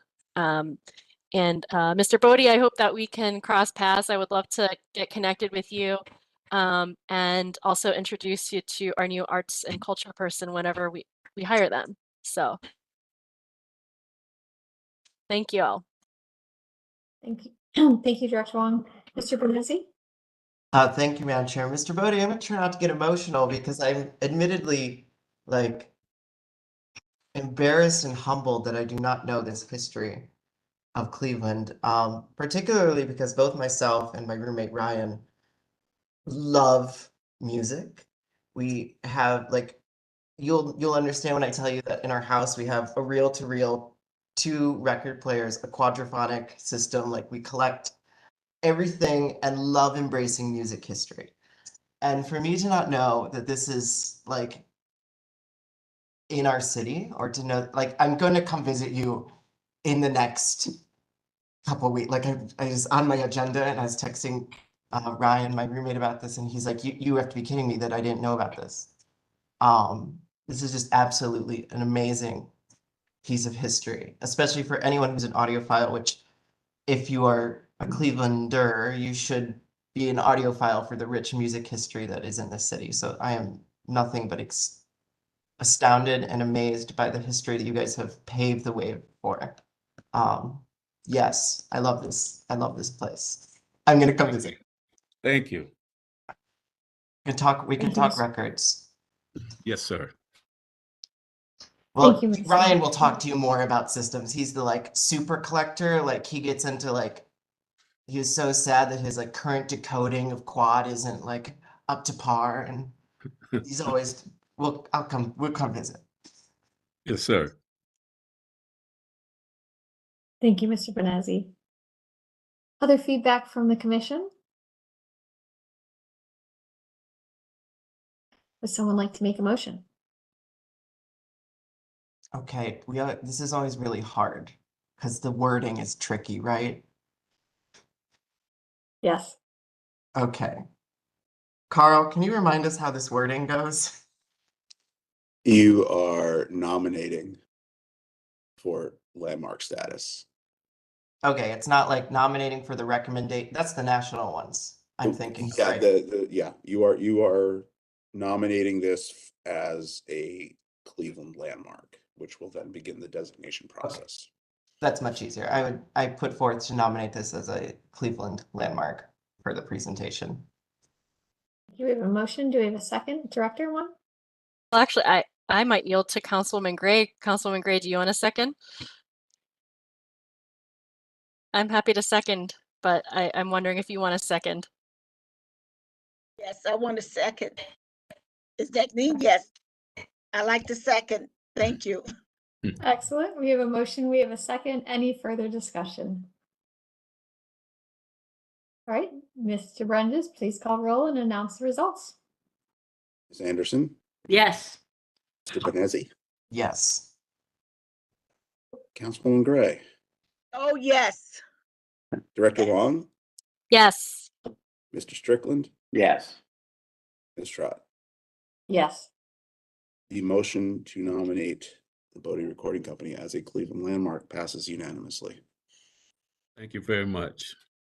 Well, congratulations, and I think you have such a wonderful facility or building here, and we look forward to it continuing on in the process. Thank you very much. Welcome, Mr. Bodie. Thank you. All Thank right. you Mom, for me too. Okay, everybody have a blessed day. Have a blessed day. That concludes our nominations. Moving on to meeting minute approvals.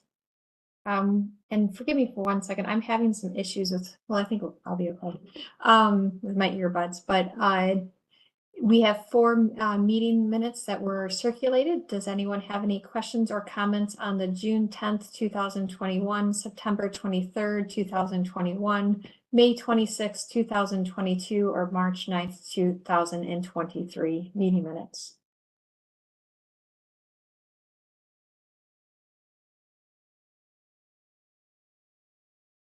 No? All right, would someone like to make a motion? I will make a motion to approve the minutes from June 10th, 2021, September 23rd, 2021, May 26th, 2022, and March 9th, 2023, as presented. I'll second that motion. Excellent. We have a motion and a second. Any further discussion? All right, Mr. Brendges, please call roll. Anderson, Yes. Mr. Benazzi, Yes. Councilwoman Gray, Yes. Director Wong, Yes. Mr. Strickland, Yes. Ms. Trout. Yes. The motion to approve the minutes passes unanimously. Excellent. Administrative reports? I don't have much. We are in the process of scheduling a site visit for demolition for St. Prokop Church, which is a beautiful old sandstone church. I don't know, we don't know when it's gonna come, but we'll get you that information as soon as possible. When we were doing our site visits for our concept plans today, we also had a site visit for the demolition of a secondary barn structure, which dated back to the 1870s. That went to the local design review committee and we approved that administratively. It was Boeing, it was ready to go, and it was looked at being demolished a few years ago. It just waited. I just wanted to let you know that that building was approved for demolition as well. I don't think I have anything else. Does anybody else have any announcements or? Looks like that is it. All right, well, then we thank everybody for all your time and continuing staying with the meeting until almost 12:30, and we will adjourn our meeting today and see everybody in 2 weeks. Thanks, everyone. Have a great day. Everyone. Thank you. Have a good day. Enjoy the weather. Oh, Thank it's so you, you nice. too. Definitely enjoy the weather. Everybody have a good day. Bye-bye.